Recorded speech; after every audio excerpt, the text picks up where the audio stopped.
My daughter's wedding was supposed to be the happiest day of my life, and for exactly 11 minutes it was.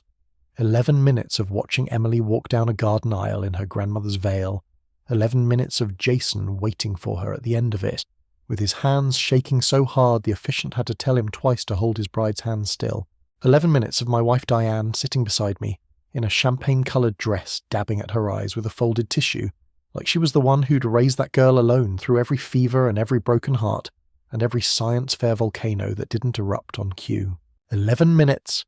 And then a car I did not recognise pulled up the gravel drive of the Ashcroft Manor a full hour before the reception was supposed to start, and a man I recognised instantly, a man I had spent 8 months learning to look at without my face changing, stepped out of it wearing a grey suit he had clearly bought specifically for this day, like he believed he'd been invited. His name is Todd Brennan. He owns the property next to the storage lot my construction company leases on Ashwell Road, and for the last year and a half, my wife of 23 years had been sleeping with him in a Hampton Inn off Exit 12 every Wednesday afternoon, while she told me she was at a book club that, as it turns out, does not exist and never has.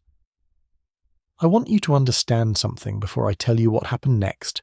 because it matters enormously to everything that follows. I did not find out about Todd Brennan that day. I found out about Todd Brennan 8 months earlier, on a grey Tuesday in October, sitting in my own truck in the parking lot of a CVS, staring at a phone screen that had just shown me a text message my wife had not meant for me to see. And in the 8 months between that Tuesday and my daughter's wedding day, I did not scream. I did not confront her. I did not pack a bag and slam a door. I got up every single morning, kissed my wife on the cheek the same way I had for 23 years, went to work, came home, ate dinner across the table from her, and I planned. Quietly, patiently, completely. Because I had made a decision in that CVS parking lot that I was not going to let Diane Reilly turn my daughter's wedding day into a stage for her and Todd Brennan to test how far they could push a man they had already decided was too calm, too steady, too predictable to ever fight back. I let them believe that right up until the exact moment it stopped being true, and what I want to tell you now, before anything else, is that when Todd Brennan stepped out of that car in his brand new grey suit, smiling like he owned some small piece of the day, I was not surprised. I was not devastated. I was, if anything, relieved, because I had been waiting 8 months for him to be stupid enough to actually come. My name is Marcus Reilly. I'm 47 years old, and I've spent the last 22 years building Reilly Construction and Restoration, up from a single pickup truck and a set of my father's old tools into a company that employs 31 people and does custom home builds and historic restorations across the Charleston, South Carolina area. I tell you what I do for a living because it matters to this story in a way that might not be obvious yet. Building things, real things, houses and additions and porches that have to bear actual weight for actual decades teaches you something that I don't think people who haven't done it ever quite learn, which is that you cannot rush a foundation. You can rush almost anything else in this life and get away with it. You cannot rush a foundation, because if you do, everything you build on top of it, no matter how beautiful, no matter how much everyone admires it from the street, will eventually crack, and it will crack exactly where you cut the corner, and it will crack at the worst possible time, usually with people standing inside it. I did not understand in October of last year that I was about to spend 8 months building the most important foundation of my life, quietly, underneath a marriage that had already cracked without my permission. But I understand it now, and I want to walk you through every single month of it, because I think there is something in this story for anyone who has ever been betrayed by someone they trusted completely, and has had to decide, in the following silence, who they were actually going to become. Let me take you back to the beginning, because you need to understand who I thought Diane was before I tell you who she turned out to be, and you need to understand who we were as a family before the crack in the foundation ever showed itself on the surface. I met Diane Coswell 25 years ago at a hardware store in West Ashley of all places, where she was working the register part-time while she finished her associate's degree in accounting, and I was buying lumber for what would become the very first job I ever did entirely on my own. A deck for a retired schoolteacher named Mrs. Pruitt, who paid me $800 and fed me a slice of pound cake every single day I worked on her property. Diane rang up my lumber, noticed the calluses on my hands and asked, with a directness that I found immediately disarming, whether I was building something or just liked buying wood for fun. I told her about the deck. She told me, without being asked, that the schoolteacher in question had been her 4th grade teacher and was, in her exact words, the meanest woman in Charleston County, who also happened to make the best deviled eggs at every single church potluck for 30 years running. We talked for 20 minutes while a line formed behind me that she'd not seemed the least bit concerned about. I asked her to dinner. She said yes before I finished the sentence. We were married 2 years later at a small Baptist church on James Island, and Emily was born 18 months after that. And for a very long time, Marcus and Diane Reilly were, by every outward measure, and by most of the private ones too, a genuinely happy couple. I want to be honest about something here, because I think it's important, and because I've turned it over more times in the last 8 months than I can count. I do not believe Diane was always the person I found out about in October. I believe, and I have to believe this in order to make sense of 23 years of my own life, that something shifted in her slowly over a long stretch of ordinary years, the way a foundation shifts, not all at once, but a fraction of an inch at a time, so gradually that nobody standing on top of it notices until the day the crack finally reaches the surface. We built a good life together. I built the company. Diane, after Emily started school, took a job as a bookkeeper for a mid-sized property management firm downtown, a job she was good at, a job she seemed for a long time to genuinely enjoy. We bought a house on a quiet street in West Ashley, with a wraparound porch I built myself over 2 summers. We raised Emily together, drove her to dance recitals and travel soccer tournaments, sat up together the night she got her acceptance letter to the College of Charleston, actually cried together, the day we dropped her off at her first dorm room. I'm telling you all of this because I need you to understand that this is not a story about a marriage that was obviously broken for years. The kind of marriage where everyone who knew the couple could see the cracks from a mile away.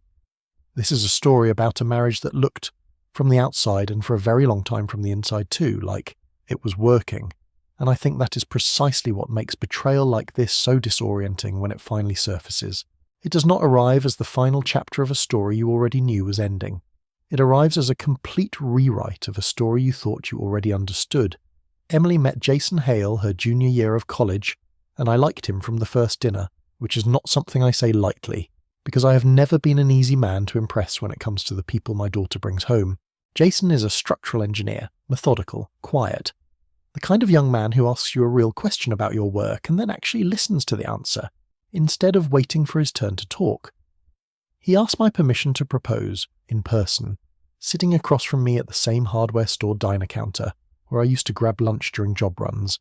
and I remember telling him, only half joking, that the real test was not whether he loved my daughter, because that much was obvious to anyone with eyes, but whether he understood that Emily Reilly does not do anything halfway, not love, not arguments, not Christmas decorating, and that he had better be building his whole life with that in mind. He laughed and said, "Sir, I'm a structural engineer. I don't build anything halfway either," and I remember thinking right there in that diner booth that my daughter had found herself a good foundation. I had no idea, sitting in that same diner 11 months later on a grey October afternoon, that I was about to discover the foundation of my own marriage had been quietly rotting for who knows how long, right underneath the life I thought I understood completely. The wedding planning began in earnest about a year before the date Emily and Jason had chosen. June 14th, a Saturday, at the Ashcroft Manor, a restored antebellum property just outside Charleston, with a garden ceremony space, and a converted barn for the reception that Emily had dreamed about since she was maybe 12 years old, cutting pictures out of bridal magazines and taping them inside a binder she still to this day keeps in her closet. Diane threw herself into the planning with an energy that, looking back now, I recognise as something closer to a performance than genuine joy, though at the time I read it simply as a mother excited for her only daughter's wedding, which is, I want to be clear, also partially true. Diane can hold 2 entirely contradictory realities inside herself at once, genuine love for Emily and genuine betrayal of our marriage, running in parallel without ever seeming to short-circuit her. I did not understand that capacity in her until October. I understand it with total clarity now. I found out by accident, the way most people find out, which is to say there was no dramatic detective work involved, no private investigator hired in advance, no suspicion I'd been quietly nursing for years finally paying off. Diane's phone and mine are on a shared family plan, the kind where certain notifications sync across an old iPad we keep in the kitchen for recipes and grocery lists, a setting neither of us had thought about in years because there had never been a single reason to think about it. On a Tuesday in October, I was standing in the CVS parking lot on Savannah Highway, waiting on a prescription refill for my mother, scrolling through that same kitchen iPad which I had grabbed off the counter that morning out of habit, because my truck charger was broken and I needed something to check the weather on before a roofing job, and a text message notification came through, mirrored from Diane's phone, previewed right there on the lock screen before I had a chance to look away. It was from a contact saved as Linda from the gym, it said. Missing Wednesday already. Can't stop thinking about your hands on me in that hotel room. Same time next week. Tell Marcus you've got that book club thing again, LOL. I sat in that parking lot for 11 minutes without moving, without starting the truck, without doing anything except reading that message 4 separate times, as if reading it a 5th time might somehow change what it said. And then, because I am a man who has spent 22 years learning that the worst thing you can do to a compromised structure is start swinging a hammer at it. Before you understand exactly where the damage is, I put the iPad in the glove compartment, drove to pick up my mother's prescription like it was any other Tuesday, and I did not say one single word to Diane that night, or the next night, or for 8 months after that. I need to describe what those first 72 hours actually felt like inside my own body, because I think people who have not lived through this specific kind of discovery imagine it as a single clean moment of shattering, and then, presumably, some equally clean process of picking up the pieces. That is not what it is. What it actually is a low, constant physical hum underneath everything you do, a hum that does not go away when you sleep, that is still there when you wake up hoping for one merciful half-second before memory catches up with you, a hum that sits directly behind your sternum while you pour cereal for a conversation with your wife about whether we need to reseed the back lawn before winter. I drove home from the CVS that first night and Diane was standing at the stove making chicken and rice, the same chicken and rice she has made on Tuesdays for as long as I can remember, and she turned around and said, "Hey, how's your mum doing?" and smiled at me, the exact same smile she has given me 10,000 times over 23 years, and I said, "She's all right, prescription's filled, smells good in here," and I kissed her on the cheek. And I want you to understand that in that single kiss, something in me closed a door and locked it. Not the door to my marriage, not yet, but the door to reacting the way every raw nerve in my body was screaming at me to react. I decided, standing in my own kitchen with the smell of chicken and rice in the air, that Diane Reilly was not going to get to see my face change. Not that night. Not for a long time. Because the moment she saw my face change, she would know exactly what I knew, and she would have months to prepare a version of events, to get ahead of it, to decide how she wanted to manage me, the same careful, deliberate way she had apparently been managing an entire second life for what I would later learn was closer to 18 months than the few weeks I initially, foolishly, hoped it might have been. The name on the contact, Linda from the gym, was the first thread I pulled, and it did not take much pulling. Diane has never in her life had a friend named Linda from any gym. She goes to a Pilates studio downtown twice a week, run by a woman named Carol Ann, whom I have met at 3 separate holiday parties, and there has never been a Linda associated with any of it. I understood immediately that the contact name was a shield, the kind of shield you build when you're worried, even a little, that your spouse might glance at your phone, a decoy designed to make a text from a lover look, at a glance, like nothing more than gym chatter. I did not confront her with that observation. Instead, over the following week, doing nothing that would have looked unusual to anyone watching me, I began paying a different kind of attention than I had ever paid to my own marriage before. I noticed that Diane's book club, which met, according to her, every other Wednesday evening at a member's house that rotated month to month, had never once, in the 2 years she claimed to have been attending it, resulted in me meeting a single other member of it, or seeing a single book left out on our own coffee table afterward, or hearing her mention even once what the book club had actually read. I noticed that on the Wednesday she claimed to attend it, she left the house at 4 in the afternoon and did not return until almost 10, a 6-hour span for what she described as a 2-hour meeting. I noticed, once I started actually noticing, that she had begun buying a specific new perfume about 8 months earlier, a lighter, more floral scent than the one she had worn for the previous 15 years, and had started going to a hair salon downtown instead of the one close to our house that she had used since before Emily was born. None of these things, on their own, would have meant anything to a man who was not already holding a text message in his memory that made every one of them suddenly sickeningly legible. Together, they told a story I did not want to be true, and that I nonetheless made myself look at directly. The way you make yourself look directly at a crack in a foundation, instead of covering it with a rug and hoping the house holds anyway. I decided in that first week on 3 things, and I held to all 3 of them for the entire 8 months that followed. First, I was not going to confront Diane based on assumption alone, no matter how certain I felt, because I have watched enough men in my life blow up their own leverage by accusing a spouse too early, giving her time to clean up loose ends, delete accounts, coach a lover on a cover story, before any of it could actually be proven in a way that mattered. Second, I was going to find out the full shape of what I was dealing with, not just the affair itself, but how long it had been going on, who else might know, and what it might mean for Emily's wedding, which was, at that point, exactly 8 months away. And third, whatever I ultimately decided to do about my marriage, I was not going to let it destroy the one day that belonged, completely and only to my daughter. Emily did not do anything to deserve having her wedding turned into the site of her parents' divorce. And I made a promise to myself, sitting in my truck outside my own house on a Tuesday night in October, that no matter what I found, no matter how angry I became, Emily's wedding day was going to be protected, even if I had to build an entire second secret structure underneath my own life in order to protect it. I did not know yet in that first week that the man's name was Todd Brennan, and I did not know yet that protecting Emily's wedding day and delivering a reckoning to my wife were not, in the end, going to be 2 separate goals working against each other, but were instead going to become the very same plan.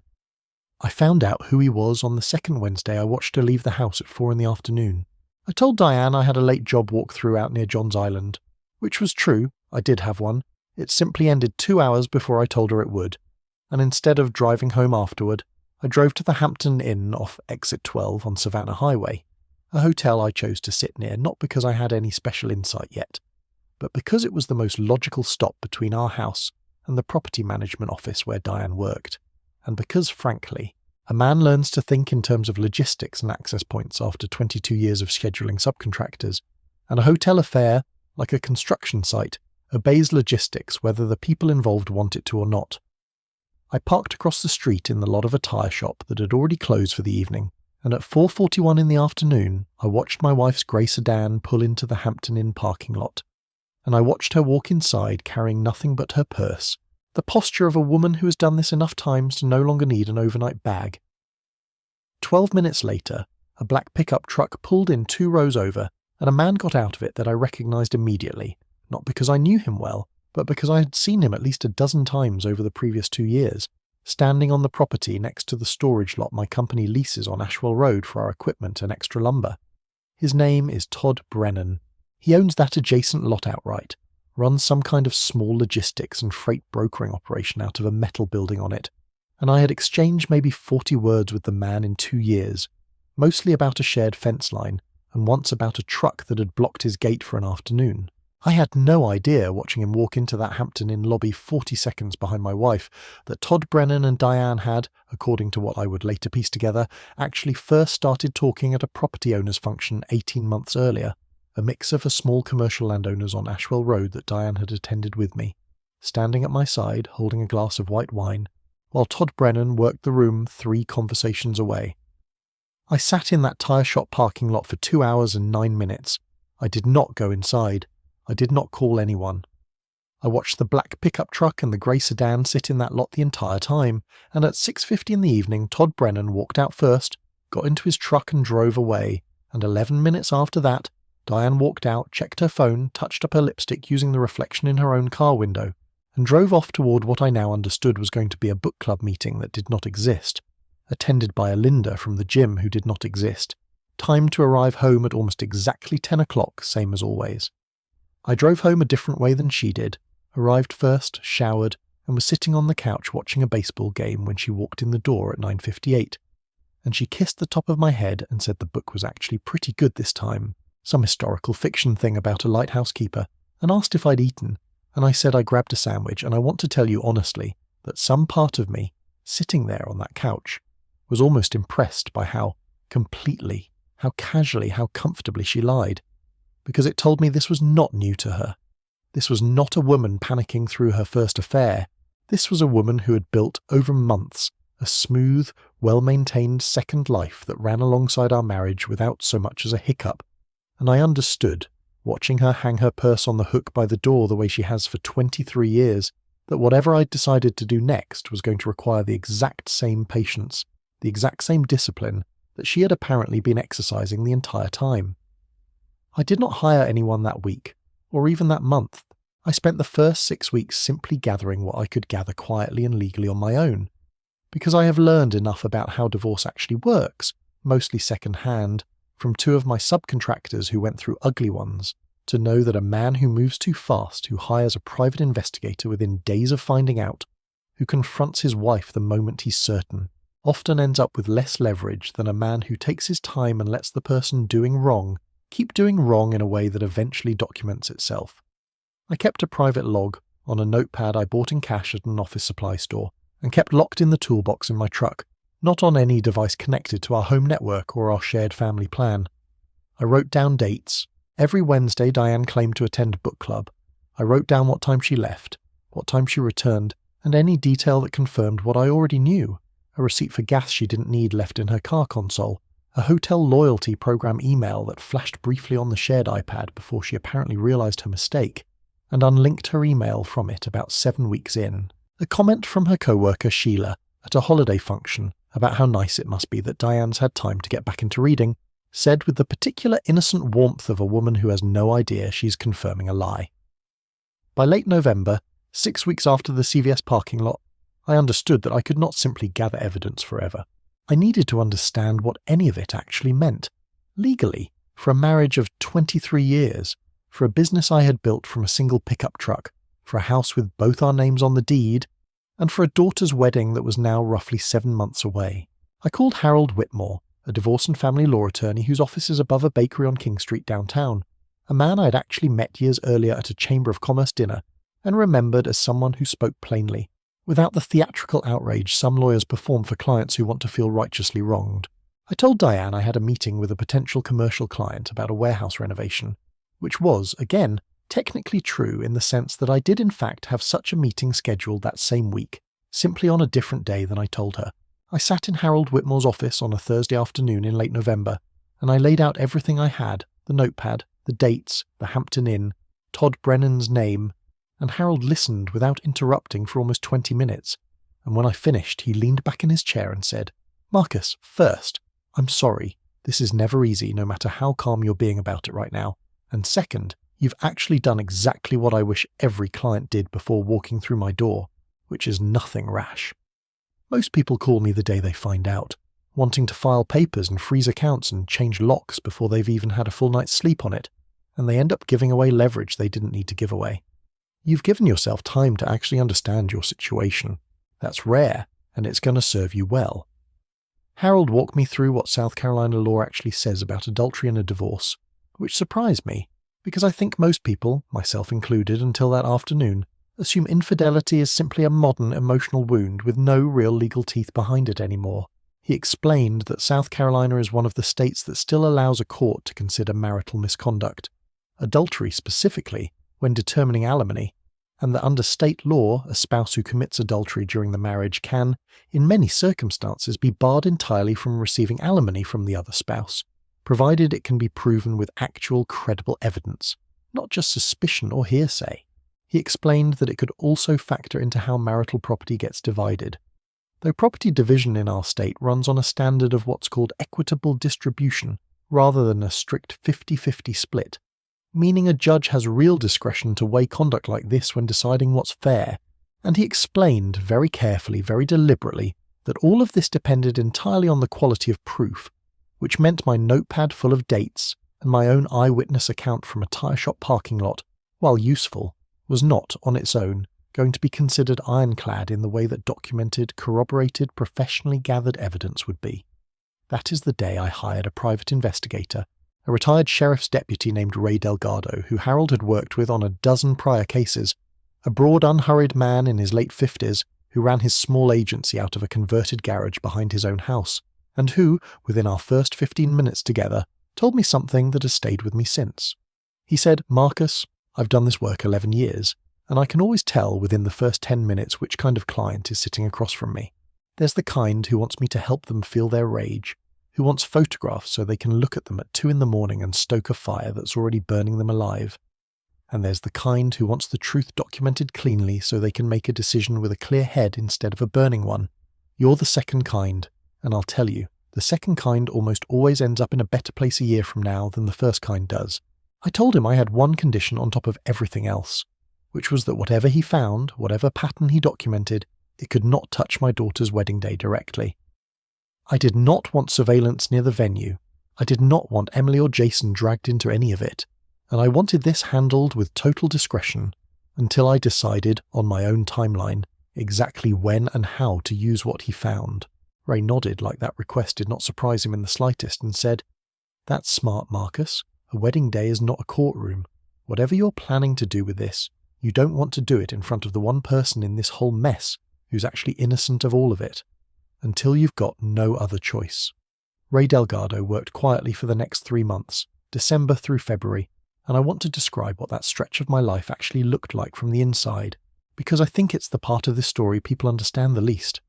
I did not spend those 3 months seething. I spent them running a construction company, 31 employees who depended on me showing up clear-headed every single morning, bidding jobs, walking sites, standing in the freezing cold in January checking a footing pour on a historic renovation downtown while, 4 miles away, Ray sat in an unmarked sedan documenting my wife's grey sedan turning into the Hampton Inn parking lot for the 14th, 15th, 16th time.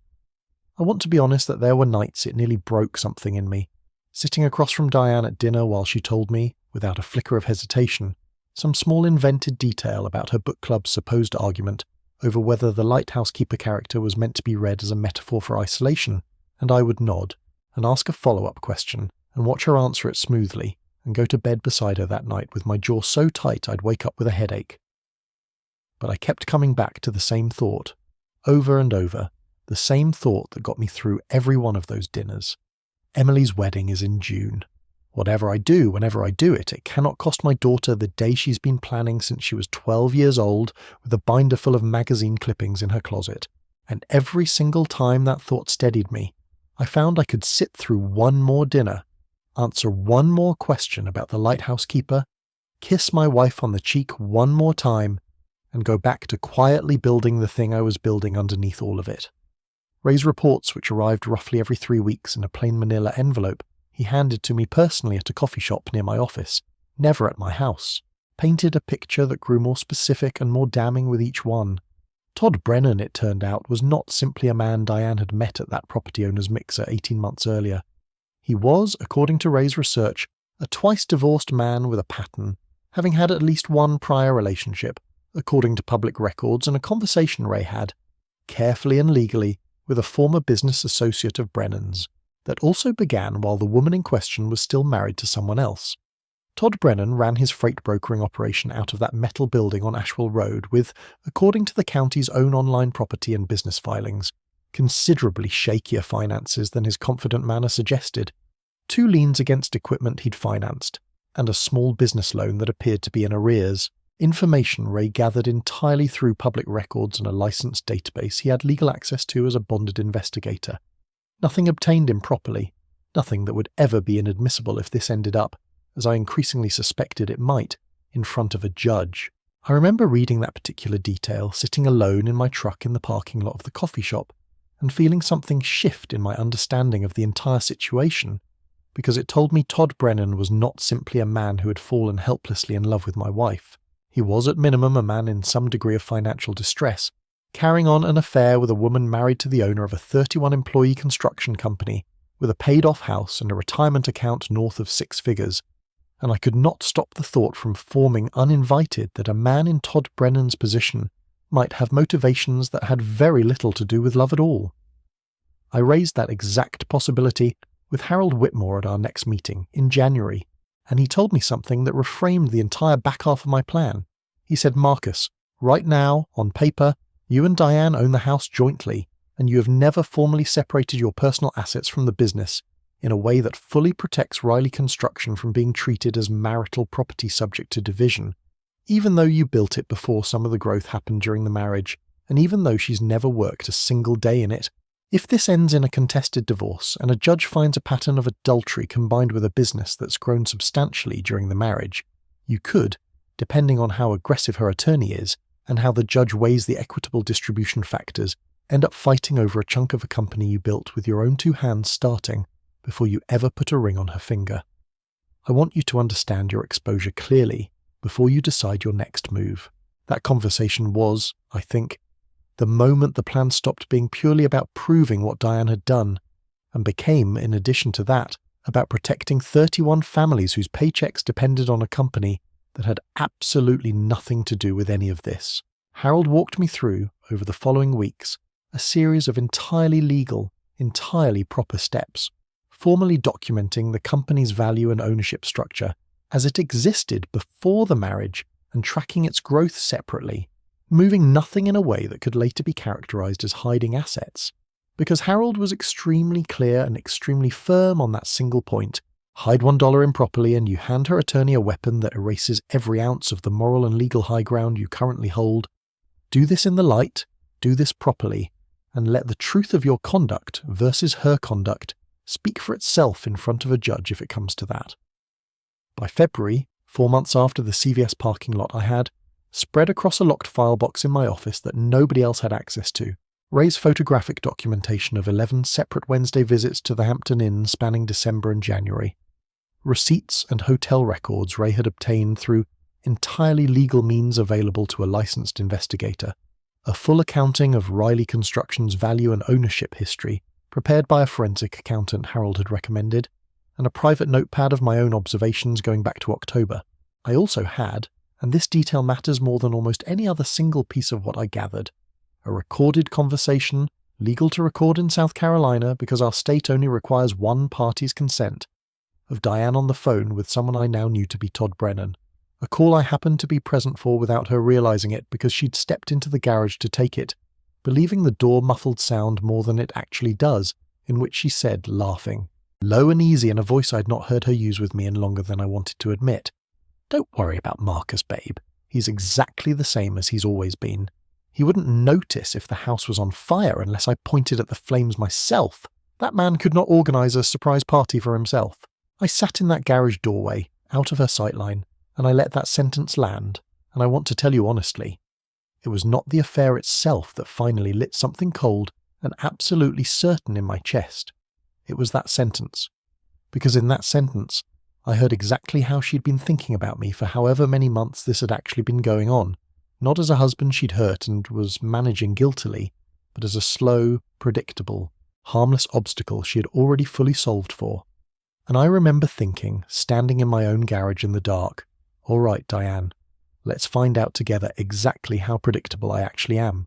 March brought the dress fittings, the venue walkthroughs, the seating chart arguments over which of Jason's college roommates could be trusted not to embarrass himself at the open bar, and I want to tell you that living 2 completely separate lives during those wedding planning months required a discipline I did not know I had in me until I was forced to find it. There is a particular strain to sitting in a bridal shop parking lot, waiting to drive Emily and Diane home from a fitting, scrolling through a text thread on your own phone with your divorce attorney about asset documentation, and then having your daughter climb into the truck glowing, holding up her phone to show you a photo of herself in a dress that made her look, for one dizzying half-second, exactly like Diane did in our own wedding photos 23 years ago, and having to say, "Sweetheart, that's the most beautiful thing I have ever seen," and mean every word of it completely, while a locked file box sits in your office 4 miles away containing 11 photographs of your wife's car in a hotel parking lot. I do not know how to fully explain how both of those things were true in me at the same time, the genuine, overwhelming love for my daughter's happiness and the cold, steady work of preparing to end my marriage, except to say that I think grief and love are not actually opposites, and a person can hold both at full strength simultaneously. The way a beam can bear 2 different kinds of load at once as long as it was built correctly in the first place. I made one decision in March that I want to explain carefully, because I think it's the decision people ask me about most when I tell this story, which is why I did not simply tell Emily the truth before the wedding and let her make an informed choice about her own day. I thought about this longer and harder than almost anything else in the entire 8 months. I talked it through, more than once, with Harold, and once, carefully in general terms without naming names, with a therapist I'd started seeing privately on Monday evenings. A calm, direct woman named Dr. Patel, who I found, honestly, by searching quietly online at 11 at night after one particularly hard dinner, because I understood early on that a man cannot carry what I was carrying for 8 months without some kind of outlet that was not his daughter, not his employees, not even his attorney. Dr. Patel asked me a question in our third session that I've thought about constantly since. She said, "Marcus, if you tell Emily now, whose burden does the wedding day become?" And I sat with that question for a long moment, and I understood with total clarity that telling Emily before the wedding would not protect her from pain. It would simply move the pain earlier and hand her an impossible choice. Postpone a wedding she and Jason had planned for over a year. Invite her mother's affair partner's existence into every single conversation about flowers and seating charts for the following 3 months. Or proceed anyway while carrying the exact knowledge I was carrying at 26 years old, without the 8 months of preparation I'd had to metabolize it. I decided that the kindest, most protective thing I could do for my daughter was to carry the full weight of this myself silently for as long as it took, and to make absolutely certain that whatever consequences Diane faced, they would happen on a timeline I controlled, not a timeline that hijacked Emily's wedding day itself. I made a promise to myself in that therapy session that has held through everything since. Whatever happens, happens after the vows. Whatever happens, happens in a way that Emily, 20 years from now, looks back on and sees her father protecting her wedding day, not detonating it. That promise became the actual architecture of the plan, and I want to walk through exactly what that architecture looked like, because I think the specifics matter more than the general idea of it. By April, Harold and I had finalised quietly a full legal strategy. I was not going to file for divorce before the wedding, because South Carolina, like most states, has residency and process requirements that would have dragged any filing directly across the wedding date regardless of when I initiated it, and because filing early would have handed Diane and her own eventual attorney months to prepare a counter-narrative, potentially involving Emily, before I was ready. Instead, Harold prepared everything necessary to file immediately following the wedding. The Monday after, papers drafted, evidence organised and notarised where required, the forensic accounting of Reilly construction completed and dated, so that the moment I chose to move, I could move within days rather than months. Separately, and this is the piece I want to be completely clear about, because I have heard this story told back to me inaccurately, by people who assume I did something dramatic or cruel, I made no attempt whatsoever to sabotage the wedding itself, to reduce Diane's role in it, to exclude her from a single planning decision, or to let Emily sense even the faintest tension between her parents in the lead up to her big day. Diane and I attended every vendor meeting together. We danced at Emily and Jason's engagement party in April, the same slow dance we have danced at every family event for 2 decades, and I held her the exact same way I always had. And if you had asked anyone at that party, anyone at all, including people who had known us for 20 years, whether the Reillys' marriage was in trouble, every single one of them would have told you no, confidently, because I made absolutely certain that no one, other than Harold, Ray, and Dr. Patel, had any idea what was actually happening underneath the surface of my life. The one exception, and it is a significant one, was Ray Delgado's final assignment, which I gave him in early May, 6 weeks before the wedding. I asked him to find out, through entirely legal and public means, everything he could about Todd Brennan's relationship to the wedding itself, because something had started nagging at me since March, a detail I could not initially explain. Todd Brennan's name had appeared unexpectedly on a floral delivery invoice Diane had left in a kitchen drawer, an invoice for an arrangement Diane claimed was a corporate gift for one of her property management clients. Except the delivery address on that invoice was not a business address at all, it was a home address on a street I did not recognise. Ray traced it in under a week. The address belonged to Todd Brennan's sister, who lived, as it turned out, less than 4 miles from the Ashcroft Manor. Ray also discovered, through a conversation he had, carefully and within legal bounds, with a bartender who worked wedding events regularly at the Ashcroft Manor, and who Ray had built a rapport with over an unrelated case months earlier,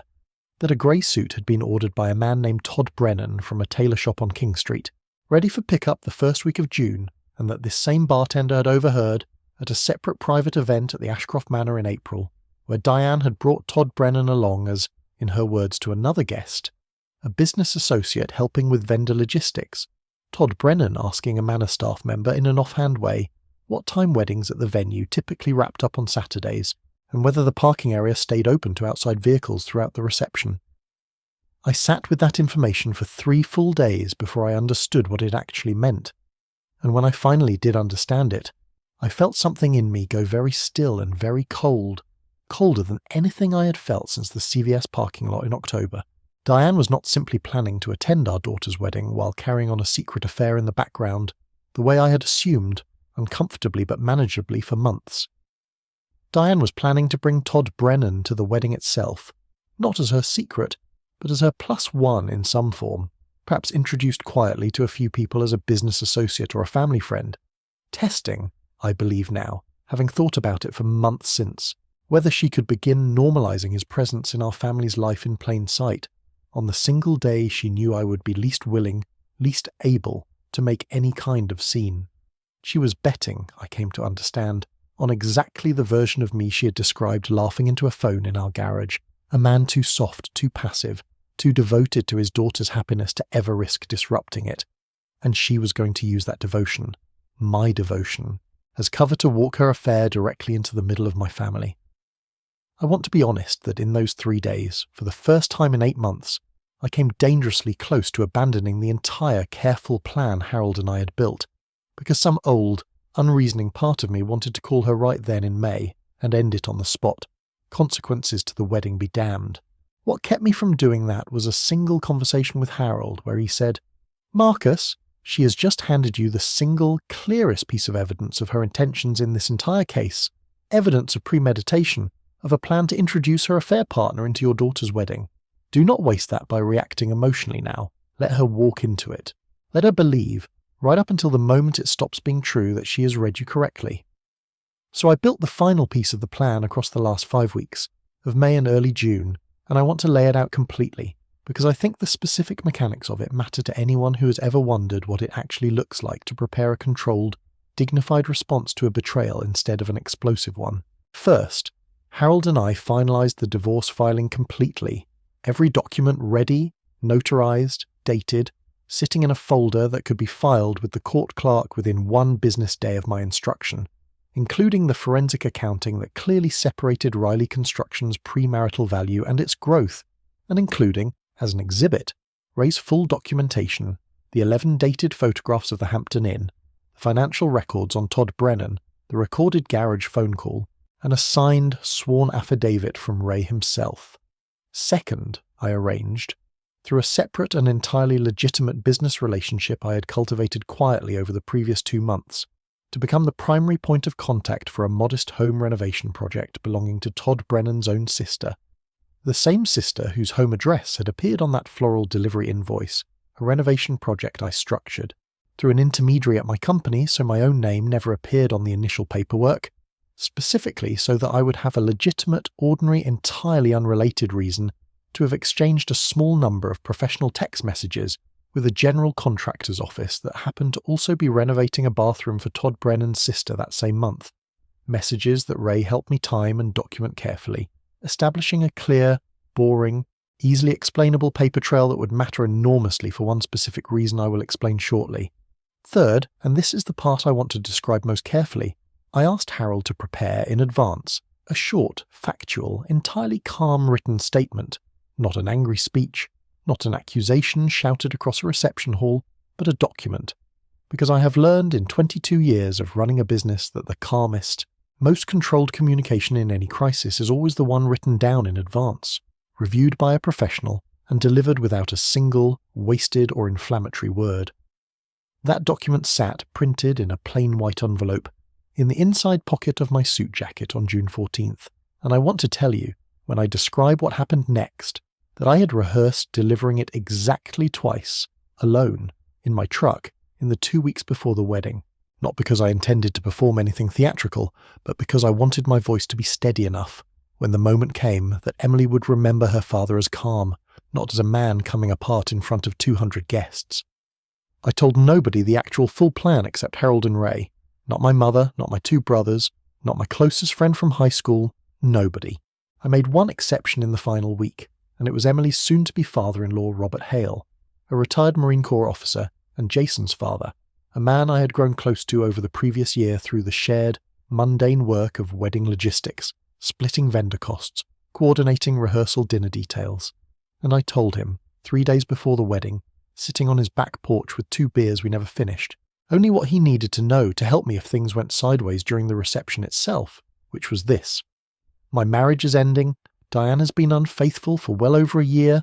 I have handled everything through my attorney and it will be finalised the Monday after the wedding, and there is a real possibility, based on information I've gathered, that Diane may attempt to bring the other man to the wedding itself. I'm not going to let it disrupt Emily and Jason's day, but if it happens, I may need you, quietly, without drawing attention, to help me manage the situation, so our kids' reception is not the place where any of this actually plays out in front of 200 guests. Robert Hale, and I will be grateful to this man for the rest of my life for how he responded, did not ask a single unnecessary question. He looked at me for a long moment, set his beer down and said, Marcus, I spent 26 years in the Corps learning that the calmest man in the room, during a crisis, is usually the one who prepared the longest before anyone else knew there was a crisis coming. Whatever you need from me that day, you've got it, and Jason never has to know a single detail unless you decide he should. That conversation, more than almost any other single moment in those 8 months, made me believe I might actually be able to walk through what was coming with my daughter's wedding day, left completely intact on the other side of it. The night before the wedding, at the rehearsal dinner held at a restaurant downtown that Emily had chosen for its view of the harbour, I sat 2 seats down from Diane, who was radiant that night in a way I remember noticing specifically, laughing easily with Jason's mother, standing up at one point to make a short, genuinely moving toast about watching Emily grow from a girl who organised her stuffed animals by height into a woman marrying a man who deserved every bit of her, and I want to be completely honest that some old, tired corner of my heart still ached, watching her be that version of herself, the version I had married 23 years earlier, the version that made all of this so much harder than a simple villain and victim story would ever be. I do not think Diane is, or ever was, purely one thing. I think she is a woman who loved our daughter completely and betrayed her husband completely at the exact same time, for reasons that I have spent 8 months trying to understand and have mostly given up trying to fully explain, because I don't think betrayal actually requires a satisfying explanation in order to be real. It only requires proof, and by the night of that rehearsal dinner I had more proof than I ever wanted. I slept perhaps 3 hours the night before my daughter's wedding, lying next to a woman I had built an entire second, secret architecture around for 8 months, staring at a ceiling I had painted myself 12 years earlier, and somewhere around 4 in the morning, I gave up on sleep entirely and sat on the edge of the bathtub in the dark, going through the plan one final time in my head, the envelope in my jacket pocket already laid out on the closet doorknob for the morning, Harold on standby with his phone charged, and beside his bed by his own insistence, Ray parked less than a mile from the Ashcroft Manor from 6 in the morning onward with a car and a phone and instructions to intervene only if I called him directly, Robert Hale briefed and ready, and I remember thinking, sitting on the edge of that bathtub in the dark, whatever else this day turns out to be, it is going to end with Emily married to a good man, with her wedding day intact, and with Diane Reilly finally understanding that the man she described laughing into a phone in our garage, the one who wouldn't notice the house was on fire, had in fact been standing in the doorway the entire time, watching the flames and building quietly room by room, an entirely new house to walk into once this one finally burned down around her. June 14th arrived warm and clear, one of those low-country Charleston mornings where the air is already thick with heat by 9 o'clock, but a breeze off the marsh keeps it from turning unbearable, and the Ashcroft Manor looked, when I pulled into the gravel drive at 10 that morning in my rented tuxedo, exactly like the pictures Emily had been taping into her binder since she was 12. White columns, live oaks dripping Spanish moss over a garden aisle lined with white folding chairs, a converted barn beyond it strung with lights for the evening. Emily got ready in the manor's east wing with Diane, her 2 bridesmaids, and her aunt, and I stood outside the door for a moment before I knocked, holding 2 cups of coffee, one for each of them.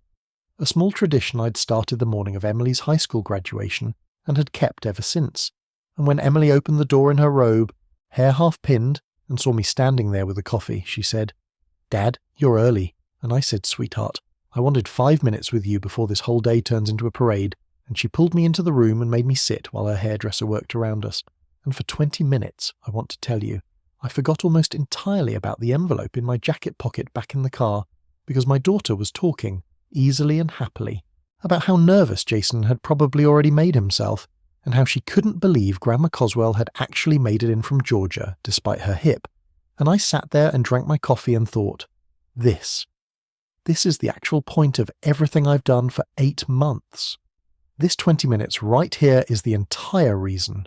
The ceremony itself went exactly the way a wedding is supposed to go, which is to say it went by both instantly and forever, the way important things do. I walked Emily down that garden aisle with her arm through mine, and she squeezed my forearm once hard, about halfway down, a private signal we'd had since she was small, meaning I'm nervous, and I love you at the same time, and I squeezed back the way I always have, and I handed her to Jason at the end of the aisle, and I sat down next to Diane in the front row,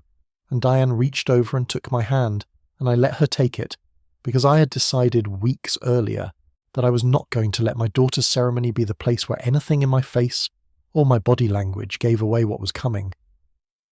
Jason's hands shook exactly as much as I'd promised him they would when he asked my permission the year before. The officiant, a family friend of the Hales who'd gotten ordained online specifically for the occasion, cracked one joke about structural engineers overthinking their vows that got the whole garden laughing, and Emily cried, and Jason cried, and I cried, unguarded, real tears, because whatever else was happening in my marriage, my daughter marrying a good man was a completely separate, completely true thing, and I want anyone listening to this to understand that both of those realities existed in me at full strength during those 11 minutes. My genuine, overflowing joy for Emily, and the quiet, coiled readiness of a man who knew exactly what car was going to pull up the driveway within the hour. The garden ceremony ended a few minutes before noon. Photographs began under the live oaks, and the reception in the converted barn was scheduled to begin at 1, with cocktail hour on the manor's back lawn in between.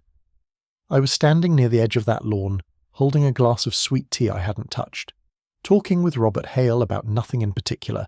both of us watching the gravel drive without quite admitting to each other that we were watching it when, at 12:22, a full 38 minutes before cocktail hour was even scheduled to end, a black pickup truck I recognised instantly turned in off the county road and started up the long gravel drive toward the manor. Robert Hale, beside me, went very still and said quietly, "That him?" And I said, "That's him," and I set my sweet tea down on the porch railing, and I felt something in my chest go completely, perfectly calm. The specific calm I've only ever felt a handful of times in my life. The calm of a man who has rehearsed a thing so many times in his head that when it finally arrives, his body simply already knows what to do. Todd Brennan parked at the far end of the gravel lot, got out of that truck wearing a grey suit that had clearly cost more than he could comfortably afford given what Ray had documented about his finances, straightened his jacket in the truck's side mirror, and started walking toward the back lawn with the loose, confident stride of a man who believed he'd been invited, or who had at least convinced himself that his presence would be absorbed into the day without incident, one more well-dressed guest among 200. I watched Diane see him before he reached the lawn. She was standing near the bar with her sister holding a glass of champagne, and I watched her spot that grey suit from 30 yards away, watched her face do something complicated and fast, a flash of something that might have been excitement and might have been alarm, and watched her set her champagne down and start moving toward him with quick, small steps, clearly intending to intercept him before he got any closer to the party, which told me something important, that whatever she had told him about how visible his presence was supposed to be that day, it was not supposed to look like this, walking straight up the front lawn in broad daylight 30 minutes before her own daughter's reception. I let her get to him first. I wanted that. I stood back, near Robert Hale, and watched my wife of 23 years reach Todd Brennan on the edge of that lawn, watched her grab his arm, watched her say something to him with her back half turned to the party, sharp and urgent from the set of her shoulders, and watched him respond with a small dismissive shrug, the body language of a man who's decided, for reasons of his own, that today is the day he stops being managed and starts being present. I did not need to hear the words to understand the shape of that conversation, because Ray had already told me, weeks earlier, exactly what kind of man Todd Brennan appeared to be underneath the confident manner, a man with mounting debts and 2 divorces behind him. And I understood, watching him plant his feet slightly on that lawn instead of retreating to his truck, that he had made his own calculation, that a man in his financial position might see real value in publicly attaching himself to a woman about to become, in his mind, considerably wealthier, once her marriage to a successful contractor ended, and that today, whether Diane wanted it or not, was the day he intended to stop being a secret and start being a plan. I walked toward them, and I want to describe exactly what I said, because I have replayed this moment more times than any other in my entire life, and I know it precisely. I said, "Diane," and she turned, and I watched every trace of colour leave her face when she saw my expression, because I think, in that half second, she understood, for the first time in 8 months, that whatever she believed she knew about her husband was about to be proven wrong in front of everyone she had ever wanted to impress. I said, "Todd Brennan, nice suit. He bought it on King Street about 2 weeks ago, ready for pickup right around the time he was asking one of the bartenders here whether the parking lot stays open through the reception." Diane's mouth opened, and I held up one hand, not sharply, not violently, just steady, and said, "I'm not doing this in front of 200 people, and neither are you, so both of you are going to walk with me around to the side of that barn right now, quietly, like adults. Or I'm going to say the next sentence out loud, right here, in front of your sister and Robert Hale and anyone else standing within 20 feet of us, and you will not enjoy which sentence I choose." Diane's sister had already stepped back, confused, sensing something wrong without understanding what, and Robert Hale, exactly as we'd discussed on his porch 3 nights earlier, moved smoothly between the small scene and the rest of the lawn, engaging Diane's sister in easy conversation about the flower arrangements, angling his body just enough to screen what was happening from the growing cluster of guests near the bar, without ever once making it look deliberate. Diane looked at me, then at Todd Brennan, then back at me, and I watched her make a decision in real time, the same fast, adaptive decision-making I imagine had carried her through 18 months of managing 2 entirely separate lives, and she said, low, urgent, "Marcus, not here, not today, please," and I said, "I agree completely, which is why we're walking around the side of that barn right now." We walked, the 3 of us, around the east side of the converted barn, out of sight of the lawn and the gathering guests, into a gravelled service area where the catering vans were parked, and a single manor employee was stacking folding chairs, and I asked him politely if he could give us 5 minutes of privacy, and he took one look at the 3 of us and left without a word, the way people do when they sense a situation is not theirs to be part of.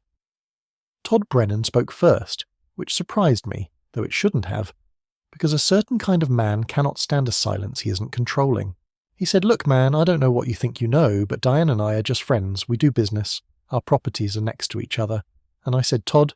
I want you to listen to me very carefully, because I'm only going to say this once and I'd like you to actually hear it. I have 11 dated photographs of your truck parked next to my wife's car at the Hampton Inn off exit 12, spanning December through February. I have a recorded phone call of my wife describing, in some detail, what the 2 of you do inside that hotel room. I have your financial records, Todd, the 2 liens on your equipment, the small business loan that's currently in arrears, and I have a sworn affidavit from a licensed private investigator establishing all of it. So let's skip the part where you tell me you're just friends, and go straight to the part where you explain to me why you bought a $200 suit 2 weeks ago and asked a bartender at this venue whether the parking lot stays open through my daughter's reception." I watched something drain out of Todd Brennan's face in real time, the loose confidence I'd watched him carry across that lawn, evaporating into something considerably smaller, and he looked at Diane, and Diane looked at the ground, and he said, "Quieter now, Diane. You said he had no idea. You said he wasn't the type to ever check. And Diane, and I want to describe this moment exactly as it happened, because it is the moment that told me everything I needed to know about where her head had actually been for the last 8 months. Diane did not turn to me with an apology. She turned to me with anger, fast and defensive, and said, "Marcus, you've been building some kind of case against me this whole time. You've had a private investigator following me for months?" And I said, "Diane, I want you to hear how strange that sentence sounds coming out of your mouth right now. You're standing in a gravel lot behind our daughter's wedding reception with the man you brought here, uninvited in a new suit, and your first reaction to being caught is outrage that I found out. That tells me something, and I think, somewhere underneath all of this, you already know exactly what it tells me." She was quiet for a long moment, and when she spoke again, some of the fight had gone out of her voice, replaced by something closer to the specific fear of a person watching a story they've told themselves for a long time collapse in real time in front of a witness. She said, "How long have you known?" And I said, "Since October." since a Tuesday in a CVS parking lot, when a text message from someone saved in your phone as Linda from the gym came through on the shared iPad, and I have known every single day since then, every dinner, every book club Wednesday. Every single time you kissed me on the cheek and told me you loved me, I have known, Diane, and I chose deliberately not to say a single word because I was not going to let you and Todd Brennan turn my daughter's wedding into a stage for whatever test you were quietly running on me, to see how far you could push a marriage you'd already decided was safe to betray because you'd decided I was too soft, too predictable, too devoted to Emily to ever actually fight back. Diane's face, hearing that, did something I had not fully anticipated, which was to crumple, not into anger anymore, but into something that looked, for the first time in 8 months, like genuine grief. And she said, "Marcus, I don't know how this happened. I never meant." And I said, "Diane, I'm going to stop you there, because I've had 8 months to think about what I wanted to say in this exact moment, and I'm not interested in hearing how it happened. Not today, not in this gravel lot, with our daughter 40 yards away in a wedding dress. I have an attorney. Everything is already prepared. I am filing for divorce on Monday morning, and I want to be extremely clear about something, so there is no confusion later. None of this, not one single word of it, is happening today in front of Emily, in front of Jason, in front of 200 guests who came here to celebrate our daughter. Todd Brennan is going to get back in his truck right now and drive away from this property, and you are going to walk back onto that lawn, fix your face, and be Emily's mother for the rest of this day. Because whatever you did to our marriage, you do not get to also take this day away from her. That part is not negotiable, and if either one of you tries to make it otherwise, I have already made arrangements, through Robert Hale and through venue security, to have you removed from the property, Todd, immediately. And Diane, I will simply tell Emily the truth today, in whatever words it takes, rather than let you make a single scene that cost my daughter 1 more minute of her wedding day than this conversation already has." Todd Brennan, to his limited credit, did not argue. He looked for a moment like a man calculating whether there was any version of this where he came out ahead, and finding none, he said quietly to Diane, "Call me later," and walked back toward his truck without looking at me again. And I watched that black pickup truck pull back down the gravel drive and out onto the county road, and some part of me, standing there in that service lot in my rented tuxedo, felt a specific, quiet satisfaction that had nothing to do with cruelty and everything to do with a plan, built patiently over 8 months, finally closing exactly the way I had designed it to close. Diane stood there for a long moment after his truck disappeared, not looking at me, arms wrapped around herself despite the June heat, and finally she said, "So what happens now?" And I said, "Now, you're going to walk back onto that lawn, and you're going to smile, and you're going to be Emily's mother. And tomorrow, Sunday, we're going to sit down, the two of us, and I'm going to tell you exactly what Monday looks like.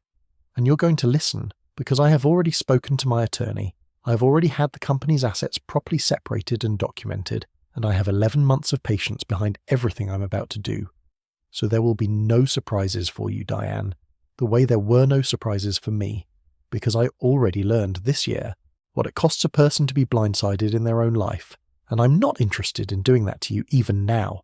I am simply going to do what I said I would do, calmly, thoroughly, and on my own timeline, exactly the way I have done everything else since October."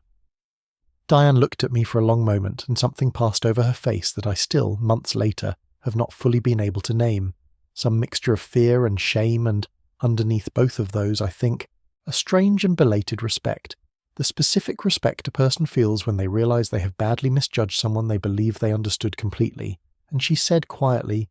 "You planned all of this." And I said, "I planned all of this so that our daughter would never have to know her wedding day was the day her parents' marriage actually ended. What you do with that gift is entirely up to you, Diane, starting tomorrow. Today, you're going to walk back onto that lawn." And she did. I watched her straighten her shoulders, wipe carefully under her eyes with one knuckle so as not to disturb her makeup, and walk back around the side of that barn onto the manor's back lawn.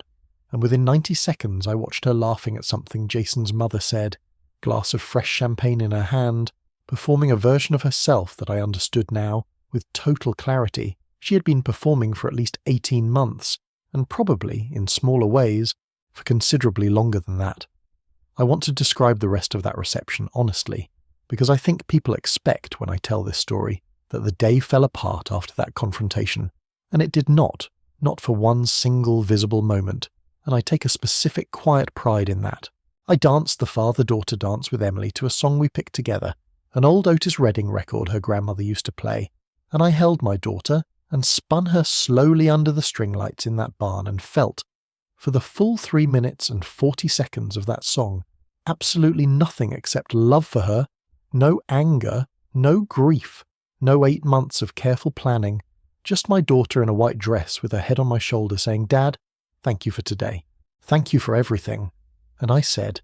"Emily Grace Reilly, there is not one single thing in this world I would not do to make sure you had this exact day." And I meant that with a completeness I don't think I have ever meant anything else in my entire life, because by that point I understood I actually had done nearly everything a person can do, quietly, invisibly, for 8 straight months, specifically so that sentence could remain true. I watched Robert Hale. Throughout the rest of the evening quietly managed 2 more moments I only learned about afterward.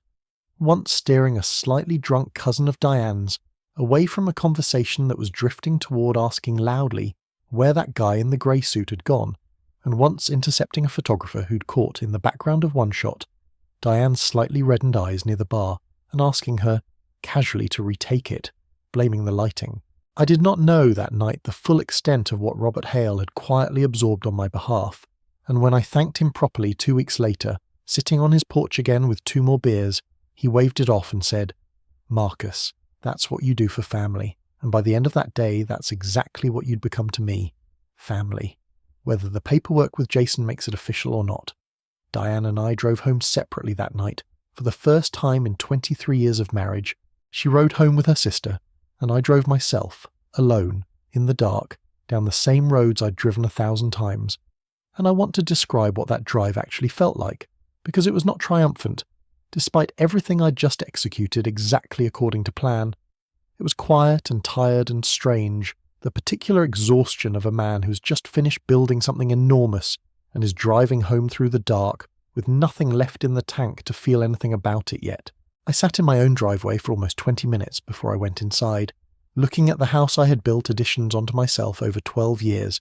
thinking about how strange it was that the actual worst day of my marriage had also, undeniably, unforgettably, been one of the best days of my life, my daughter's wedding, and how I was going to have to find a way to hold both of those truths for the rest of my life without letting either one cancel the other out. Sunday morning, exactly as I had told her in that gravel lot, Diane and I sat down at our own kitchen table, the same table where I'd once done envelope math in a much smaller marriage, and I laid out calmly and completely exactly what Monday was going to look like.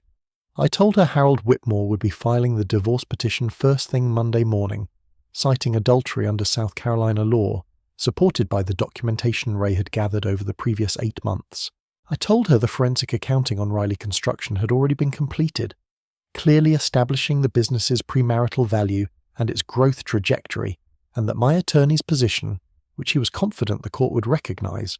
was that the business remained substantially my separate property, developed through my own labour, with any marital component subject to a fair but not equal division given the documented misconduct. I told her the house, which we owned jointly, would need to be addressed as part of the settlement, and that I was prepared to be fair about it, more than fair, because I did not want this process to become a second, uglier war fought on top of the first betrayal, but that fair, in this case, was going to be defined by a judge weighing actual evidence of actual conduct, not by whatever version of events she might prefer to construct afterward.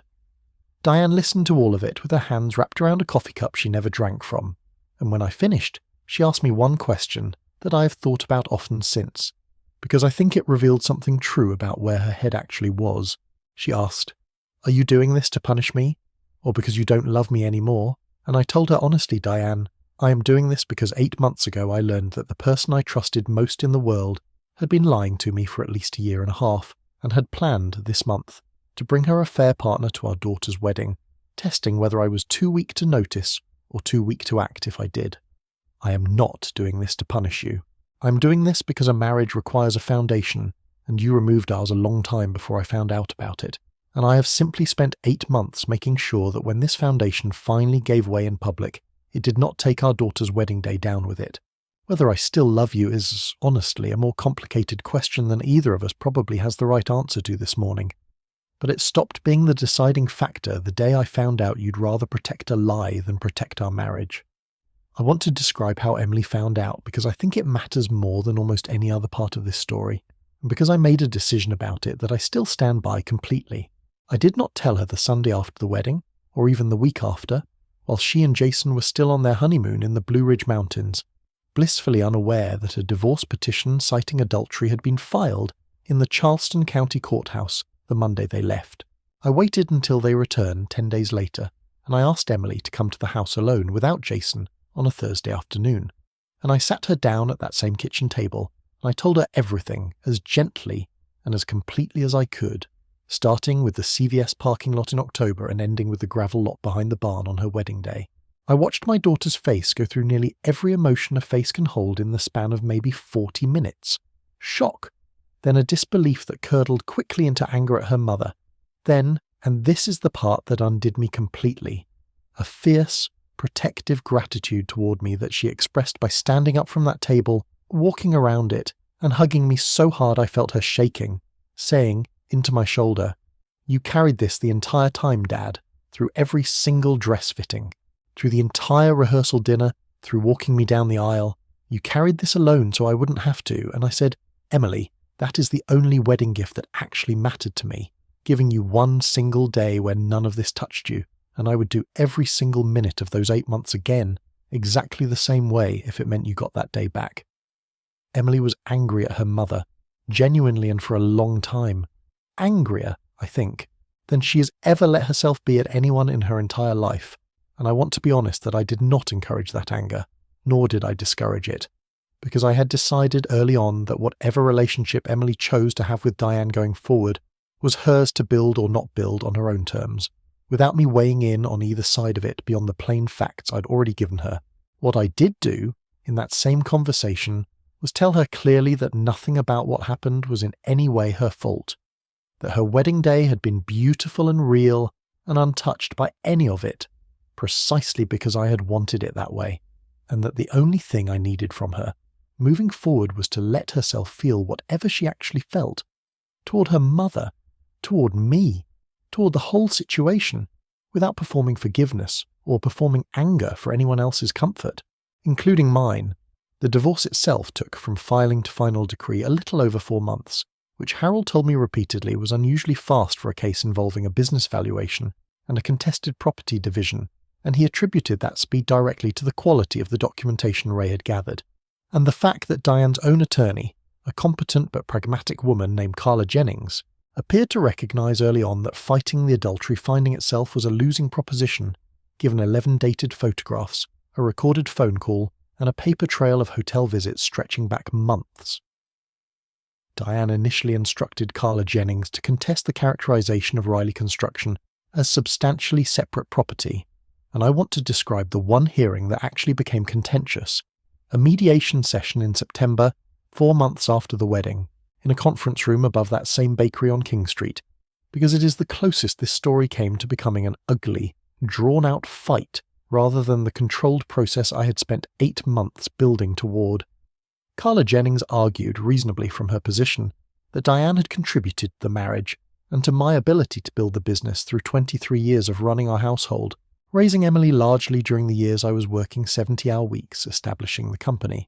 and that some meaningful share of the company's growth during the marriage should be considered marital property regardless of misconduct. Harold did not dispute the household contribution argument on principle. He told me privately beforehand that a good attorney never insults the other side's genuinely reasonable points.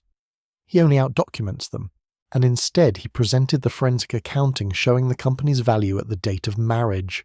its growth curve mapped against verifiable business decisions I had made independently, major contracts won, equipment purchased, employees hired, none of which correlated with any particular involvement from Diane, and combined that with South Carolina's explicit statutory allowance for a court to weigh marital fault, adultery specifically, against a spouse seeking both alimony and an equitable share of marital property. The mediator, a retired family court judge named Constance Ferrell, who Harold had specifically recommended for her reputation as fair but exacting, listened to both sides for the better part of a full day, and in the end brokered a settlement that Harold described to me afterward as, in his words, about as favourable an outcome as I could have realistically hoped for walking in. Diane retained her own retirement account in full, kept a modest lump sum settlement, and received the smaller of our two vehicles along with enough support, time-limited under South Carolina's own guidelines given the marriage's length, to allow her a reasonable transition period. 18 months of rehabilitative alimony, rather than the permanent or long-term support she might otherwise have qualified for after a 23-year marriage. A reduction Constance Ferrell justified directly and explicitly on the record by citing the documented adultery, since South Carolina law specifically permits a court to bar or limit alimony, where a supporting spouse can prove the other spouse's adultery occurred during the marriage. I retained Reilly construction entirely, with the forensic accounting standing essentially unchallenged in the final settlement. The house on the quiet street in West Ashley, the one with the wraparound porch I'd built myself over 2 summers, was sold, with the proceeds split according to a formula that accounted for my larger initial down payment 23 years earlier, but otherwise divided close to evenly. A compromise I agreed to without a fight, because I had decided early on, sitting in Harold's office back in November, that he was not interested in extracting every last possible dollar from this process, only in making certain the outcome was fair, documented, and final, so that Emily would never have to watch her parents drag a property fight out for years past her wedding day. I want to be honest about something that surprised me during that entire 4-month process, which is that I felt, almost throughout, remarkably little satisfaction in the financial outcome itself, even though it went, by any objective measure, about as well as Harold could have engineered it. The actual satisfaction, the thing that settled something permanently in my chest, had already happened in that gravel lot behind the barn on June 14th, the moment Todd Brennan's truck pulled back down the driveway and Diane walked back onto that lawn having fully understood, for the first time, that the man she'd once described as someone who wouldn't notice the house on fire had in fact built an entire second house, quietly, board by board for 8 straight months, specifically so hers could burn down without taking anyone else's roof with it.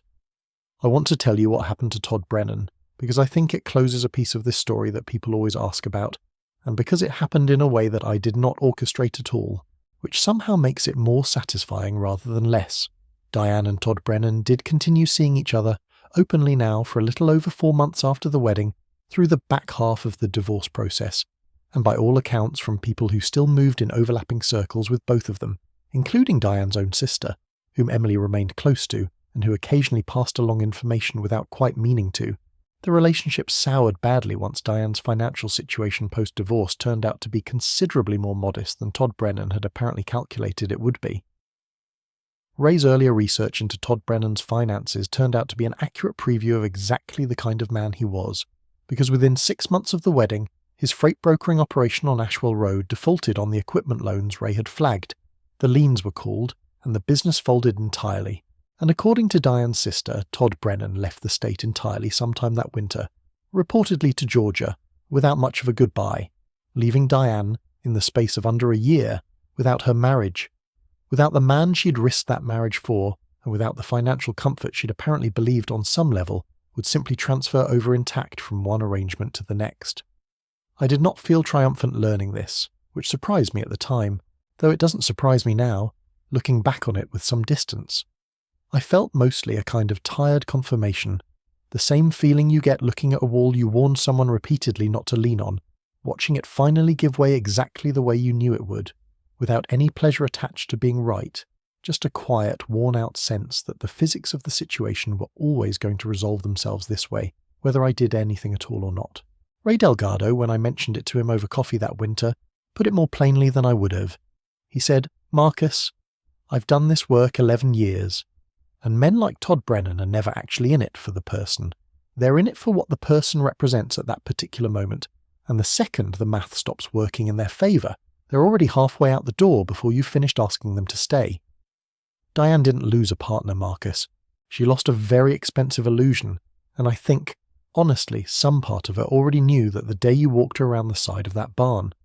I want to spend some time on Ray Delgado and Harold Whitmore, because I don't think this story is complete without acknowledging what these two men actually did for me across those 8 months, beyond the professional services I paid them for. Ray refused, twice, to bill me for additional surveillance hours he considered unnecessary, once he felt confident he had sufficient documentation, telling me directly, "Marcus, I don't charge good clients to satisfy my own thoroughness. I charge them for what the case actually needs, and I've got what the case needs." Harold, for his part, sat with me on more than one occasion well past the billable hour. Not talking business at all, just talking, once for almost 2 hours on a Friday evening in March, when I'd had a particularly hard week watching Diane and Emily pick out centerpieces together, and Harold told me that evening something I've held on to since. He said, "Marcus, in 20 years of family law, I've represented plenty of men who wanted revenge, and I've represented a much smaller number who wanted justice, and the two things look similar from a distance, but they build completely different outcomes. Revenge wants the other person destroyed. Justice wants the truth acknowledged and the harm fairly addressed, and then it wants to be done, so you can go build the next thing. You've been asking me this whole time for justice, even when you had every right to want the other thing, and I think that's exactly why you're going to come out the other side of this able to actually enjoy your own life again, instead of spending the next decade replaying a war you already won. I also want to tell you about Manny, or rather, the equivalent of Manny in this story,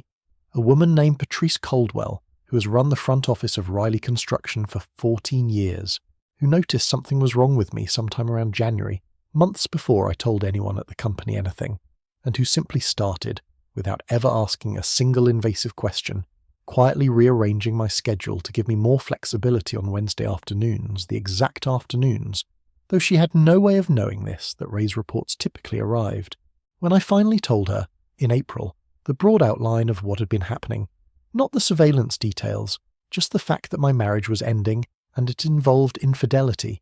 she looked at me for a long moment and said, "Marcus, I've watched you run this company like you run a job site, measure twice, cut once, and I figured whatever you were carrying this year, you'd handle the same way. I just wanted to make sure you had room to handle it." That kind of quiet, undemanding loyalty from an employee, from Robert Hale, from Ray and Harold, from Ferris Dunbar-shaped strangers I encountered along the way, an old subcontractor named Willis who'd been through his own divorce a decade earlier and simply left a six-pack on my truck's tailgate one evening with a note that said, "Some weeks you just need somebody to know without making you talk about it," taught me something about the actual texture of getting through something like this that I don't think I understood before October. You do not survive a betrayal like this through willpower alone, no matter how much planning and discipline you bring to it. You survive it because a handful of people around you, without being asked, quietly hold pieces of the weight so you don't have to carry the entire structure alone. There is one more piece of those 8 months I have not told you yet, because I saved it deliberately, and because I think it explains something about why I was able to stay as calm as I did for as long as I did, and it goes back to February. Around the same time I heard Diane laughing into that phone in our garage. About 2 weeks after that phone call on a Saturday, I drove out to a job site in Mount Pleasant to check on a roofing crew, and on the way back, without entirely planning to, I found myself driving past the Baptist church on James Island, where Diane and I had gotten married 23 years earlier. I don't know exactly what made me pull into that parking lot, empty on a Saturday afternoon, but I did. And I sat there for almost an hour looking at that small white building, thinking about a 22-year-old version of myself standing at the altar in a rented tuxedo not so different from the one I'd wear at Emily's wedding, watching Diane Coswell walk toward me in her mother's dress, absolutely certain, the way only a 22-year-old can be certain, that whatever we built together was going to hold forever simply because we both wanted it to. I want to describe what I actually felt sitting in that parking lot, because I think it's the most honest thing in this entire story. More honest even than the confrontation behind the barn. I did not feel rage. I felt grief, clean and enormous, for the specific version of Diane I had married, the 22-year-old behind the hardware store register who told me, unprompted, about her 4th grade teacher's deviled eggs, and I understood, sitting in that church parking lot, that I was not actually angry at that woman. That woman had not betrayed me. Some slow, gradual, unexplainable erosion inside a different woman, a woman who shared her face and her name and 23 years of memory with her, had betrayed me, and I could not entirely locate the exact moment the first woman had become the second one, and I'm not sure Diane could either, if you asked her honestly. I sat there and I let myself cry, alone, in that empty parking lot for the marriage I had actually believed I was in for over 20 years, not the one I now understood I'd actually been in for the last year and a half of it. And when I was done, I drove home and I made dinner, and I did not mention any of it to anyone, not even Harold, until months later, because some griefs are not useful to anyone except the person who has to carry them through to the other side. I tell you that because I think it explains why the version of me who confronted Todd Brennan and Diane behind that barn was not, underneath the calm and the documentation and the careful plan, actually a cold man exacting a cold revenge. He was a man who had already done the hardest part of his grieving privately, months in advance, sitting alone in an empty church parking lot, so that by the time June 14th actually arrived, there was nothing left in him except the practical work of protecting his daughter's day and closing out a foundation that had already, quietly, finished cracking months earlier. I think that's the piece people misunderstand most when they hear this story and assume the calm was the same thing as not caring. The calm was the opposite of not caring. The calm was what was left after I had already cared and grieved and finished grieving in private on my own schedule, long before anyone else needed to know any of it was happening. The months after the divorce finalised in October, 4 months after the wedding, almost exactly a year after the CVS parking lot, were quieter than I expected them to be, in a way that took some getting used to. I sold the West Ashley house, as agreed, and bought a smaller place closer to the coast, out toward Folly Beach, a modest 3-bedroom with a porch I am, slowly in my spare hours on weekends, rebuilding by hand because I have found, this last year, that there is something specifically healing about building a porch for a house that belongs only to me, on a timeline that answers to nobody but me. Emily and Jason bought their first house that same fall, a small bungalow off Folly Road not far from my own new place, close enough that I see them most Sundays, and Emily, for her part, took almost a full year to speak to her mother again beyond the barest necessary logistics, a distance I never pushed her either direction on, and which softened, slowly, on its own timeline, into something that today looks like occasional dinners and careful, still slightly formal phone calls, a relationship neither destroyed nor fully repaired, simply rebuilt smaller and more cautiously than it used to be, the way a structure gets rebuilt after a fire, sound, functional, but never again quite mistaken for the original. I want to describe one more difficult stretch because I don't want to make this sound like everything after the wedding simply resolved itself smoothly, and it did not. About 7 weeks after the wedding, once word had genuinely started circulating through our particular corner of Charleston, the way word always eventually does in a community where people have known each other for 20 years, I found myself having to navigate a version of small-town scrutiny I had not fully anticipated. Diane, understandably frightened about how the story would be told about her, got ahead of it in her own way, mentioning to a handful of mutual friends a version of events that framed things as a marriage that had simply grown apart over many years, mutual, sad, nobody's particular fault.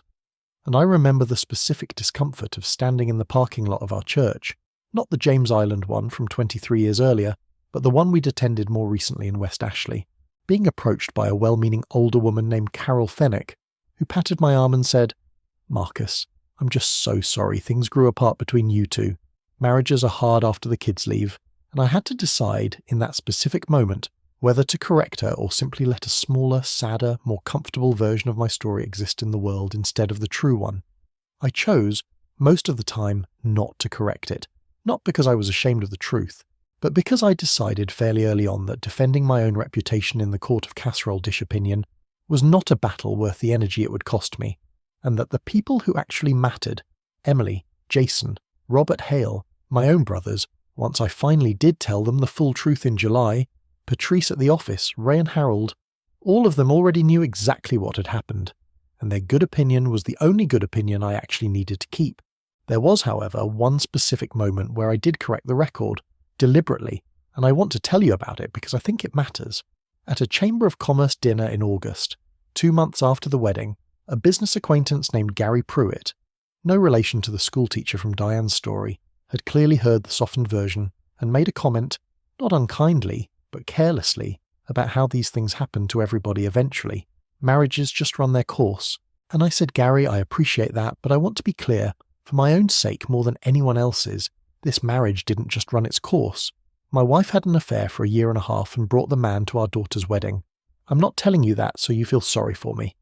I'm telling you because I spent 8 months being extremely careful and extremely calm about how I handled it, and I don't need the calm mistaken for the marriage having been some quiet, mutual fade. It ended because of a specific choice she made repeatedly over a long period of time, and I'd rather people know that plainly than imagine I simply let something drift away that I actually fought hard and fought smart to protect what mattered inside of. Gary didn't say much after that, just nodded, a little chastened,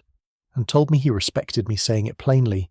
and I walked away from that conversation feeling something settle in me that I hadn't expected to need settling. A kind of quiet insistence on the actual truth of my own story, not out of bitterness toward Diane, but out of a simple unwillingness to let my 8 months of careful, disciplined restraint get rewritten, after the fact, as evidence that nothing much had really happened at all. I want to tell you about a conversation I had with Emily around Thanksgiving, 5 months after the wedding, because I think it's the conversation that finally let me exhale completely. We were sitting on the porch of her new bungalow, just the two of us, Jason inside finishing dishes, and Emily asked me quietly, looking out at the yard rather than at me, whether I regretted not telling her sooner, whether some part of me thought she deserved to know before she walked down the aisle rather than finding out 10 days after her honeymoon. I told her the truth, which was that I had turned that exact question over more times than any other single question in the entire 8 months, in Dr. Patel's office, in Harold's office, alone in my truck at 2 in the morning, and that I had landed every single time on the same answer. I told her, Emily, you deserved a wedding day that was entirely yours, untouched by anything happening in my marriage, and I made a decision that protecting that day was worth carrying the weight of it alone for as long as I had to. I am not going to tell you it was the only right answer, because I don't think there was only one right answer available to me that year, but it was the answer that let you walk down the aisle exactly as happy as you deserve to be, without one single thought in your head about your mother and Todd Brennan, and I would make that same trade again every time, no matter what it cost me. Emily was quiet for a long moment after that, and then she said something that I have carried with me since, more than almost anything else anyone said to me in the entire aftermath of that year. She said, Dad, I used to think being strong meant not needing anybody, because that's sort of how you always seemed, steady, calm, like nothing really rattled you. But watching what you actually did, all those months, the lawyer and the investigator, and never once letting your face change at a single dress fitting, I understand now that being strong actually means building something enormous and quiet to protect the people you love, and never once making them carry the weight of knowing you built it. That's not the same as not needing anybody. That's needing everybody, Harold and Ray and Robert Hale and Patrice, all of them, and still finding a way to make sure none of that need ever landed on me. I don't know if I could do what you did. I hope I never have to find out. But I know now, in a way I don't think I understood before this year, exactly what kind of man my father actually is. And I am not sure I would have learned that as clearly if all of this hadn't happened the way it did.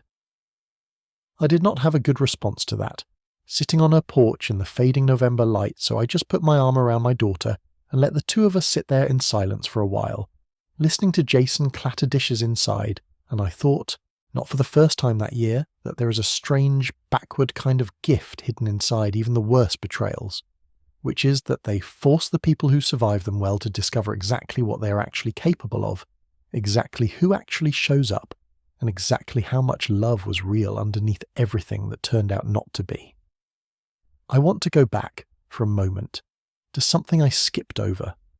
because I think it deserves its own telling rather than a passing mention, and that is the specific week in July, a month after the wedding, when I finally told my two brothers, Kevin and Danny Reilly, the full truth of what had happened. I had not told them earlier, through the entire 8 months of planning, for a very simple reason, which is that both of them are considerably less patient than I am by temperament, and I did not trust either of them, out of love for me, not to do something rash, show up at Todd Brennan's metal building on Ashwell Road, and start a fight that would have handed Diane's attorney exactly the kind of chaotic, embarrassing incident that could have complicated the clean legal case Harold and I had built.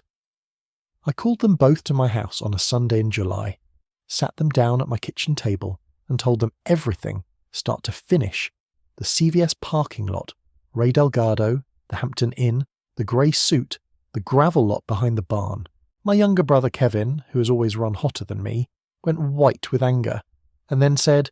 exactly what I expected him to say. Marcus, why didn't you call me? I would have handled that son of a bitch myself. And I told him, Kevin, that's precisely why I didn't call you, because I needed this handled in a courtroom in a settlement conference. Not in a parking lot with your fists, and if you'd shown up at Ashwell Road in October the way I know you would have wanted to, you'd have handed Diane's lawyer a story about an unhinged family instead of a documented pattern of misconduct, and everything I built for 8 months would have been worth considerably less. My older brother Danny, quieter, more like me in temperament, asked a different question entirely, which was, how did you carry that alone for 8 months without it eating you alive? And I told him honestly, Danny, it did eat at me every single day, but I found that the eating was more bearable when it had a direction to move toward, a plan, a document, a phone call to Harold, than it would have been if I'd simply been sitting with the knowledge and doing nothing about it. I think that's actually the piece of advice I'd give anyone listening to this who finds themselves in a similar position. The waiting itself is not what breaks people. It's waiting without a plan, waiting passively, letting the knowledge just sit there, curdling with nothing to do about it. I never once, in 8 months, felt like I was simply enduring.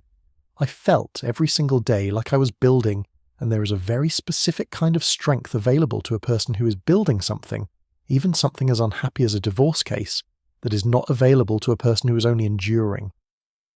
I think about that distinction often now, more than a year removed from all of it, sitting on my new porch out toward Folly Beach most evenings, the one I am slowly rebuilding by hand, and I think it's the single most important thing I would want anyone listening to this to take away from my story, more important even than the specifics of what happened at that wedding. If you find yourself blindsided by a betrayal, whatever form it takes, you have a choice in that first raw hour that matters more than almost any choice that comes after it. You can let the discovery detonate everything around you immediately, which is an understandable, human, forgivable response. Nobody who chooses that path is a worse person for it. Or you can decide, the way I decided sitting in that CVS parking lot, that you are going to take the time you need to actually understand the full shape of what you're dealing with, protect the people who don't deserve to be caught in the blast radius, and build your response as carefully and as thoroughly as the situation actually requires.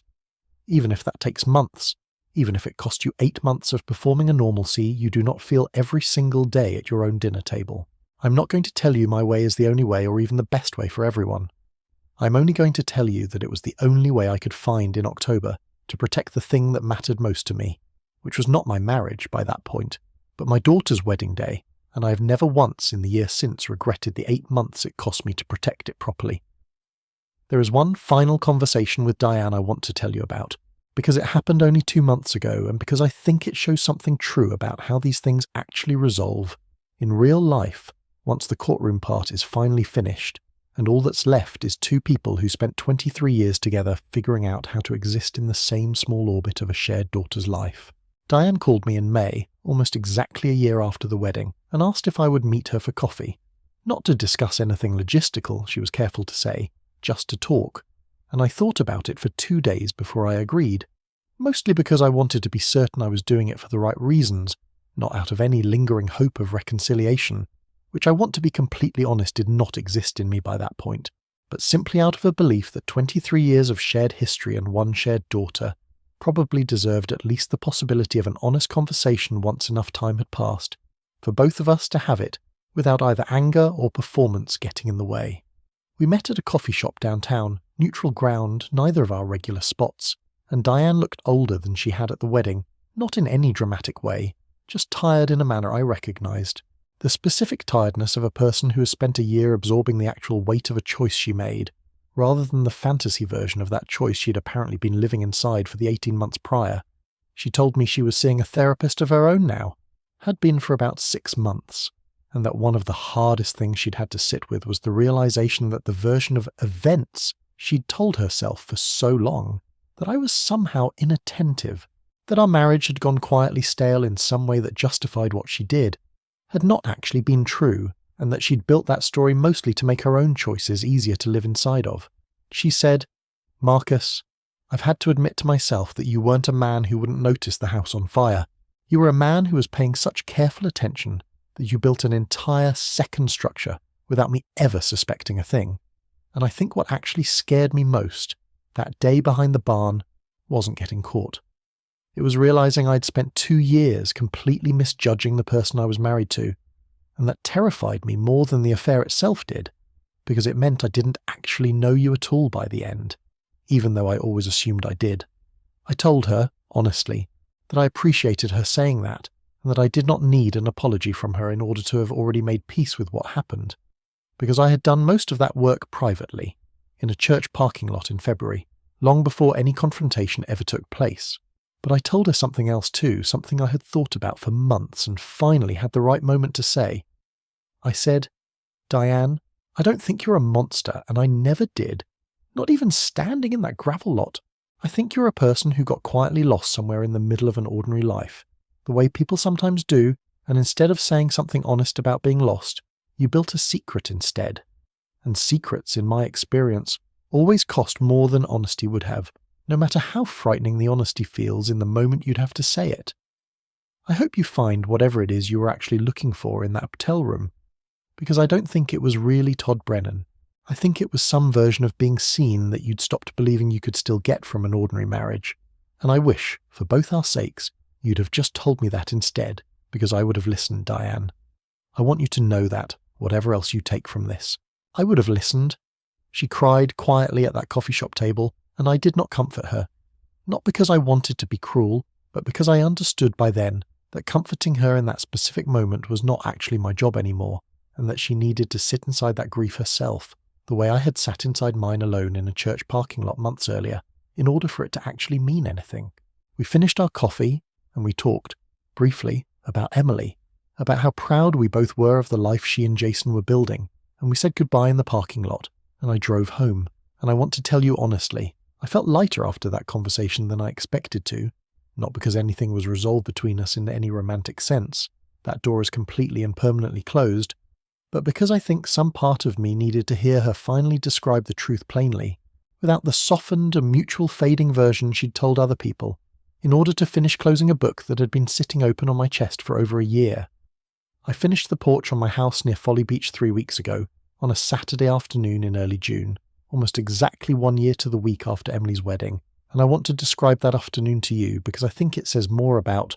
where I've actually landed than any summary I could give you. I set the last board myself, sanded it by hand the way my father taught me 40 years ago, standing in his own driveway teaching a 9-year-old how to feel for a splinter with the flat of his palm instead of his fingertips. And when I finished, I sat down on the top step in the late afternoon light with a beer I didn't really want, mostly just wanted to hold, and I looked out at a yard I'm slowly turning into something that is entirely, uncomplicatedly mine. And I thought about the specific arc of the last 14 months, October to this particular June afternoon, and I felt something I had not expected to feel with quite this much clarity, which was simply peace. Ordinary, unremarkable peace. The kind that doesn't announce itself with any fanfare. It just quietly arrives and sits down next to you on a porch step like it always belonged there. Emily and Jason came over for dinner that same evening, along with Jason's parents, Robert and his wife Carol, who have become, over the last year, something closer to family than in-laws once removed. The specific kind of family you build on purpose out of people who showed up for you when it mattered, rather than the family you're simply issued at birth. Emily brought a bottle of wine and stood on my new porch running her hand along the railing. The same motion I remember her doing as a little girl on the porch of the West Ashley house, checking whether her father's work was as solid as it looked. And she said, "Dad, this is beautiful," and I said, "Thank you, sweetheart, took me about a year longer than it should have," and she looked at me and said, "I don't think that's actually true. I think it took exactly as long as it needed to." And I laughed, because my 27-year-old daughter had just, without entirely meaning to, described the whole of the last 14 months back to me in a single sentence. We ate dinner out on that new porch as the sun went down over the marsh, Robert telling a story about a fishing trip that had gone comically wrong, Carol laughing so hard she had to set her fork down, Jason quietly refilling everyone's glasses the way he always does without being asked, and Emily, at one point, raised her glass, unprompted, and said, "I want to toast my dad because a year ago today, more or less, he did something for me that I don't think I'll ever be able to properly repay, and I don't just mean the wedding, though God knows that took more out of him than any of us understood at the time. I mean the way he's handled every single day since, without ever once making Jason and me feel like we needed to choose a side, or manage his grief, or feel guilty for being happy while things were hard for him. Dad, I don't know if I've said this plainly enough, but thank you for building something quiet and enormous underneath my whole wedding day so I never had to feel the weight of it, and thank you for still being exactly who you've always been on the other side of it. I raised my own glass back at her, and I said the only thing I could think to say, which was, "Emily Grace, that's the only inheritance that ever actually mattered to me. Watching you become the kind of person who says something like that out loud at a dinner table. Everything else I've built in this life was really just scaffolding for that one thing." I want to close this story by telling you what I actually believe now, 14 months removed from a Tuesday in a CVS parking lot that split my life cleanly into a before and an after, because I think it's the only honest way to end something like this. I do not believe betrayal makes you stronger in some tidy, inspirational way, and I am suspicious of anyone who tells that version of this kind of story too cleanly. What I believe instead is that betrayal reveals something that was already true about you, underneath the ordinary comfort of a life that had never yet asked you to prove it. I did not become a patient, disciplined, careful man in October. I discovered that I already was one, and that 22 years of building foundations for other people's houses had quietly taught me exactly how to build one for my own life, when the one underneath it gave way without warning. I think everyone carries some version of that unused capacity inside them, whatever their version of a foundation actually is, and I think the only real tragedy in a story like mine would have been never finding out I had it at all. If you are listening to this and you are somewhere in your own version of that CVS parking lot right now, phone in hand, world tilting sideways, I want to tell you the same thing Harold told me in his office on that Thursday afternoon in November. You do not have to decide everything today. You do not have to scream, and you do not have to forgive, and you do not have to know yet what you're going to do about any of it. You only have to decide the next right thing, and then the thing after that. And if you build slowly enough and carefully enough, and let the people who love you actually help carry pieces of the weight, instead of shouldering all of it alone out of some misplaced idea of strength,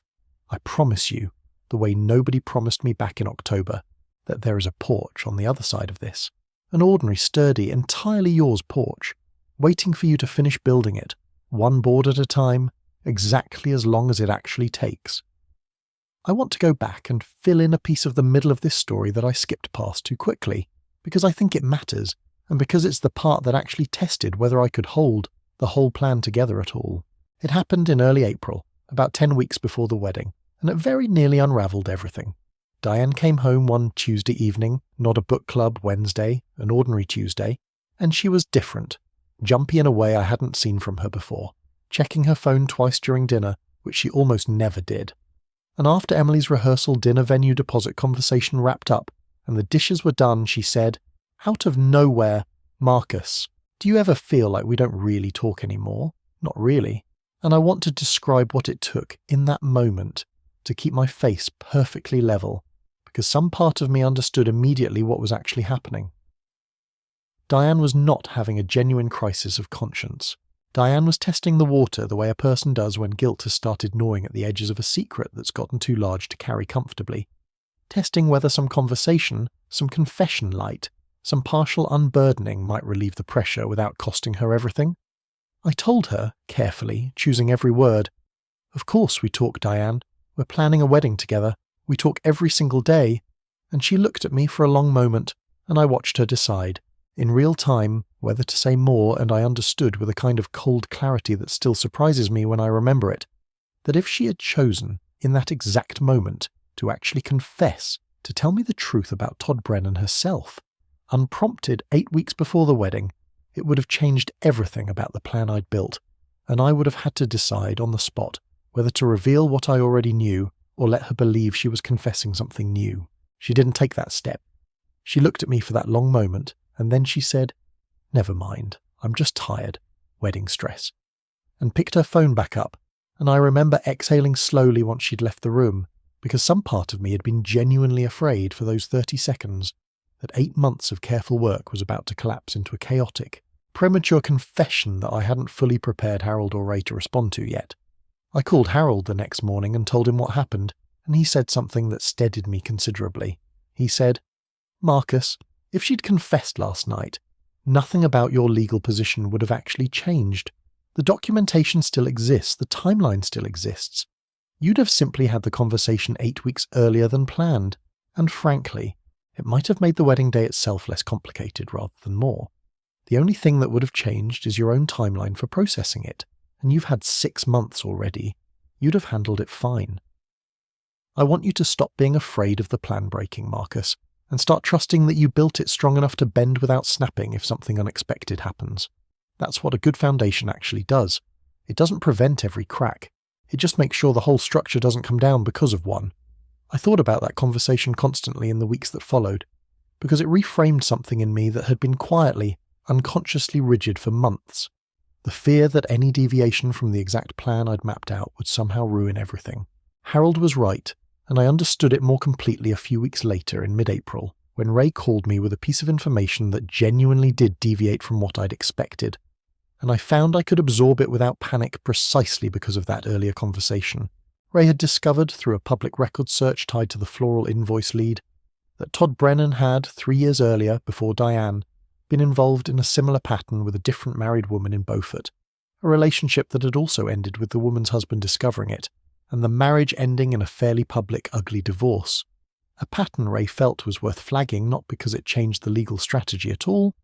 but because, in his words, "Marcus, I think you should know the man your wife is involved with has done exactly this before, and either doesn't understand the pattern he's repeating, or doesn't particularly care, and I think that's useful for you to sit with, less as legal ammunition, and more as confirmation that whatever Diane believes she's found in him, it is not the first time he's offered exactly the same thing to exactly this type of situation." I sat with that information for a few days, and I found, somewhat to my own surprise, that it did not increase my anger toward Diane the way I might have expected. If anything, it clarified something about the entire situation that made it slightly easier to hold with a level head. The understanding that whatever was happening between Diane and Todd Brennan was not some singular, uniquely powerful connection that had overwhelmed an otherwise solid marriage against all odds. It was instead a fairly ordinary, fairly recognizable pattern, a man who specialized in married women at a specific kind of vulnerable moment, and a woman who happened to be moving through her own version of that vulnerability at the same time his path crossed hers. That understanding didn't excuse anything, but it did help me stop asking myself the question that had quietly tortured me some nights, which was some version of what does he have that I don't? Because the honest answer, once I understood the pattern, was nothing at all, except timing and a practiced routine. And there is a specific relief in understanding that the person who broke your marriage was not some singular, irreplaceable rival, just an ordinary man running an ordinary con on an ordinary vulnerability, one he'd clearly run at least once before and would very likely, based on everything Ray uncovered about his finances and his character, run again on someone else eventually. I want to tell you about Jason's role in all of this too, because I have mostly talked about Emily and about Robert Hale, but Jason himself deserves his own accounting, because of a conversation he and I had almost a full year after the wedding this past spring, that I did not expect and have thought about often since. Jason had known, since sometime around the divorce finalizing in October, the broad shape of what happened. Emily had of course told him everything once she knew it herself, but Jason and I had never actually talked about it directly, man to man, until a Saturday morning this past April, when he showed up at my house unannounced, alone, without Emily, holding 2 coffees, and asked if he could help me with a section of decking I was working on. We worked in near silence for the better part of an hour, the comfortable kind of silence 2 men can share over physical work, and then, without any particular preamble, Jason said, measuring a board, not looking at me, "I think about that day a lot, you know. Not the wedding part, the part where you walked around the side of that barn. Emily told me what actually happened back there, eventually, months later, and I keep thinking about the fact that you did all of that, all 8 months of it, and I had absolutely no idea. Standing at that altar, sweating through my shirt, thinking my hands were shaking because I was nervous about marrying your daughter, when really the actual bravest thing happening that day was happening completely outside my line of sight." I told him, "Jason, your hands were shaking because you were about to marry the best thing that ever happened to you, and that's exactly what they should have been shaking about that day. Nothing else. What I was carrying was mine to carry, not yours, and I'd have been disappointed in myself if you'd had any reason to notice it at all." Jason kept working for a moment, and then he said something that struck me harder than I expected it to. He said, "I think about it because I want to be the kind of husband to Emily that you were a father to her that day. Not perfect, not without problems of my own, I'm sure I'll have plenty over the years, but the kind who, if something enormous and terrible ever threatened to land on her, would find a way to build an entire structure underneath it so she never had to feel the weight of it landing. I don't know if I have that in me yet. I hope I do. I told him, Jason, nobody knows if they have that in them until the day arrives that requires it. I certainly didn't know I did until October forced the question. And I think the fact that you're standing in my yard on a Saturday morning asking yourself that question at all tells me you're already most of the way toward the answer being yes. We finished that section of decking together, and Jason has come back most Saturday mornings since, sometimes with Emily, sometimes alone, and I think, though neither of us has ever said it out loud in quite these terms, that those Saturday mornings have become something like a quiet apprenticeship, not in carpentry particularly, though he has gotten considerably better with a level and a mitre saw than he was a year ago, but in the specific unglamorous discipline of building things that are meant to hold weight for decades rather than simply look good for a season, which I have come to believe is the actual skill underneath every version of what happened in this story. My marriage, my daughter's wedding, my own recovery, all of it, at bottom, just different applications of the same stubborn, patient, unglamorous principle. You do not rush a foundation. You take exactly as long as the foundation actually requires, and you do not let anyone, including your own fear, convince you to pour concrete before it's ready simply because waiting has become uncomfortable. I think about Todd Brennan sometimes still, not with anger anymore, mostly with a kind of distant, almost clinical curiosity, wondering whether he's found his next Beaufort, his next Millbrook, his next married woman moving through some private vulnerability he's learned to recognise and exploit,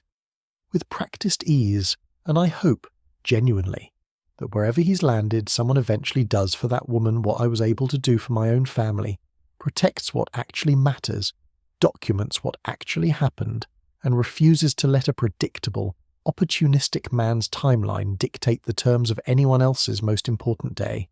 I don't wish him particular suffering. I simply hope the math eventually stops working out in his favour, the way it stopped working out for him with Diane, because men like that, in my experience and in Ray's considerably more extensive one, do not stop on their own. They only stop when enough people, one at a time, refuse to be the next foundation they quietly erode. I want to spend a little more time on something Dr. Patel said to me in one of our final sessions back in November, right after the divorce finalised, because I think it's the piece of this whole story that took me longest to actually understand, even though she said it plainly the first time. I had gone into that session expecting to talk about Diane, about the settlement, about the specific mechanics of moving forward, and instead Dr. Patel asked me a question that caught me completely off guard. She asked, "Marcus, when was the last time before October that you asked anyone in your life for help with something you were genuinely struggling with? Not logistics, not a job site problem, an actual internal struggle." I sat there for a long moment, and I could not come up with an answer. Not one. Not in the previous 5 years, maybe not in the previous 15. I realised, sitting in her office, that I had built my entire adult identity around being the reliable one, the steady one, the man other people brought their problems to, and that somewhere in that identity I had quietly lost the habit of ever being the one who needed carrying. Dr. Patel told me that the 8 months I'd just described to her, the lawyer, the investigator, the careful plan, all of it, while genuinely impressive and genuinely effective, had also been, in her professional opinion, the first time in probably 2 decades that I had allowed myself to need other people at scale, Harold, Ray, Robert Hale, even her in that office, every Monday evening, and that the reason I'd come through it as intact as I had was not really the plan itself, clever as it was, but the fact that for the first time in a very long time, I had let a genuine team of people help me carry something enormous, instead of insisting, the way I suspect I would have insisted at 30, that I could handle the entire structure alone. She said, "Marcus, I think the actual lesson underneath everything you've told me these last few months is not really about infidelity, or even really about your marriage. I think it's about the fact that you spent 20 years building yourself into a man who other people could lean on, and it took your own life falling apart to finally teach you that leaning is not the opposite of strength. It's simply what strength looks like when it's actually being used correctly, in community, rather than performed alone for an audience that was never actually watching as closely as you assumed. That session changed something in how I've lived the year since, in ways that have nothing directly to do with Diane or Todd Brennan at all. I call my brothers now regularly, not just when there's a crisis. I have dinner with Robert Hale once a month, just the two of us, a standing appointment neither of us has missed since it started. I still see Dr. Patel every few weeks, not because I'm in crisis anymore, but because I discovered, somewhere in those 8 months, that having a place to say the actually difficult things out loud to a person whose entire job is simply to listen without an agenda is not a sign of weakness I need to grow out of once the emergency passes. It's a habit worth keeping for its own sake, the same way you keep inspecting a foundation even after the house has stood solid for years, not because you expect a new crack, but because that's simply what taking care of something well actually looks like. Ongoing, unglamorous, and never quite finished. I think, if I'm honest, that this is the real ending of the story. More than the coffee shop conversation with Diane or the finished porch or even the wedding day itself. This quieter, less dramatic realization that the version of me who survived October intact was not a man who simply gritted his teeth and endured alone, the way I might have told this story if you'd asked me to summarize it 8 months in. He was a man who, for possibly the first time in his adult life, let an entire community of people, an attorney, an investigator, a soon-to-be father-in-law, a co-worker, a therapist, 2 brothers, a daughter he protected fiercely and a son-in-law who came to admire him quietly from a distance, help him build something strong enough to hold. I built plenty of things with my own 2 hands over 22 years in this business, decks and additions and porches and one entire company from a single pickup truck. But the thing I'm proudest of building, the one I think about most standing on my new porch most evenings watching the sun go down over the marsh, is the version of myself that finally learned, at 47 years old, how to let other people help carry a weight I used to believe only I was supposed to be strong enough to hold alone. Emily is expecting her first child now, due in the fall, and she told me the news on that same porch, sitting in the same spot where she'd toasted me at dinner back in June, and I want to end this story there because I think it closes the circle in exactly the way I'd want it to close if I'd been able to plan the ending myself the way I planned everything else. She sat down next to me with a glass of water instead of her usual wine,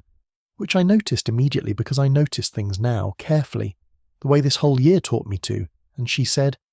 "Dad, I have something to tell you," and for 1/2 second, old instinct flared in me, some worn groove from October, bracing automatically for bad news before my body remembered that not every serious sentence is actually a catastrophe. And then she told me, and I cried on that porch unguarded the same way I'd cried at her wedding, and she laughed at me gently and said, "You cry at everything important now, Dad." And I said, "Sweetheart, I spent 8 months not letting my face show anything at all. I think I'm making up for lost time." She asked me that same evening what kind of grandfather I planned to be, half joking, and I told her without much hesitation, the same kind of father I eventually learned to be, the kind who builds quietly and thoroughly, and lets the people he loves lean on the structure without ever needing to know exactly how much weight it's actually built to hold, and also, this part I added after a moment, the kind who has learned, finally, to ask for help building it, instead of insisting on doing it alone the way I used to believe was the only honourable way to carry anything worth carrying. Emily smiled at that, and said, "I think that's exactly the kind of grandfather this baby is lucky to be getting," and I think, sitting there that evening with the marsh grass turning gold in the last of the light, that this is where I actually want to leave this story. Not at the wedding, not at the confrontation behind the barn, not even at the coffee shop with Diane, but here, on an ordinary porch I built with my own hands, a year and a season removed from the worst betrayal of my life, discovering that the actual reward for surviving it well was not vengeance, and it was not even peace exactly, though I have plenty of that now too. It was simply more life, more ordinary, undramatic, deeply good life, arriving in the form of a daughter who trusts me enough to cry good news on my porch, and a grandchild on the way who will never know a single detail of what it cost to make sure their mother's wedding day stayed exactly as beautiful as it was always supposed to be. If this story meant something to you, if you have ever had to sit quietly with a truth you weren't ready to say out loud yet, if you have ever had to protect someone you love by carrying a weight alone for longer than felt fair, I want you to know that the waiting does end, and it ends better than you think it will if you let it be built carefully instead of detonated all at once. Foundations take time, good ones always do, and whatever you're quietly building right now, in your own version of that 8 months, I believe it is going to hold. Thank you for listening to this story all the way to the end. If it moved you, if any piece of Marcus's story felt true to something you've lived through yourself, take a moment to like this video and subscribe to this channel, because we tell true stories exactly like this one every single day. Stories about betrayal, about quiet strength, about the long, patient work of rebuilding a life on your own terms after everything you trusted has cracked beneath you. Leave a comment and tell us what part of this story stayed with you the longest, whether it was the gravel lot behind that barn, or the church parking lot in February, or the porch at the very end. We read every single one.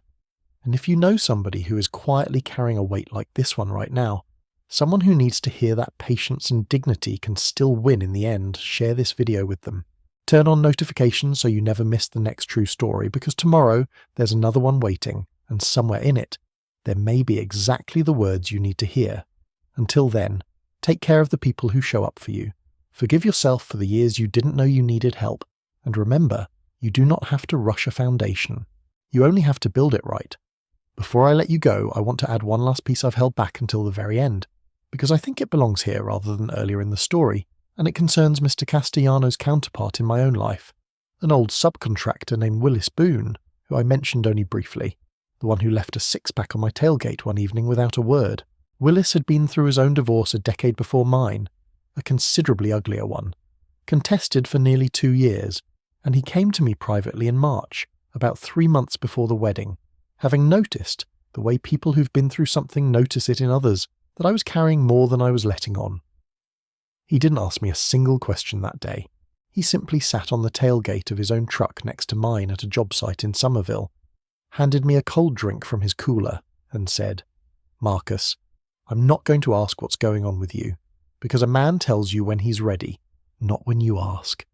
But I want you to know something it took me 2 years and a considerable amount of wasted anger to learn the hard way, back when my own marriage came apart. Whatever you're building right now, quietly on your own, make sure you're building it because it's right, not because you want to win." The men I've known who built their whole plan around winning ended up hollow even when they got everything they were fighting for. The ones who built it around protecting what actually mattered came out the other side able to still recognize themselves in the mirror. I didn't tell him any specifics that day, but I carried that sentence with me for the rest of the process, and I think it is, in its own quiet way, the closest thing to a thesis statement this entire story actually has. I want to be completely honest that I did think about winning more than once during those 8 months, particularly on the harder nights, the nights I lay awake replaying that sentence Diane said into the garage phone about a house on fire, and there is a version of this story where a different man in my exact position, with my exact evidence, decides that winning means extracting the maximum possible financial outcome, means letting the confrontation happen loudly in front of 200 wedding guests instead of quietly behind a barn, means telling Emily everything the morning of her own wedding, so that Diane would have to walk down that aisle behind her daughter with the truth already sitting in every guest's eyes. I could have built that version of this story. Harold could have executed it, I have no doubt, with the same thoroughness he brought to the version we actually built. I chose not to, not because I am a saint, and I want to be very clear about that, because there were nights I wanted exactly that louder, crueler version of justice, with an intensity that frightened me a little.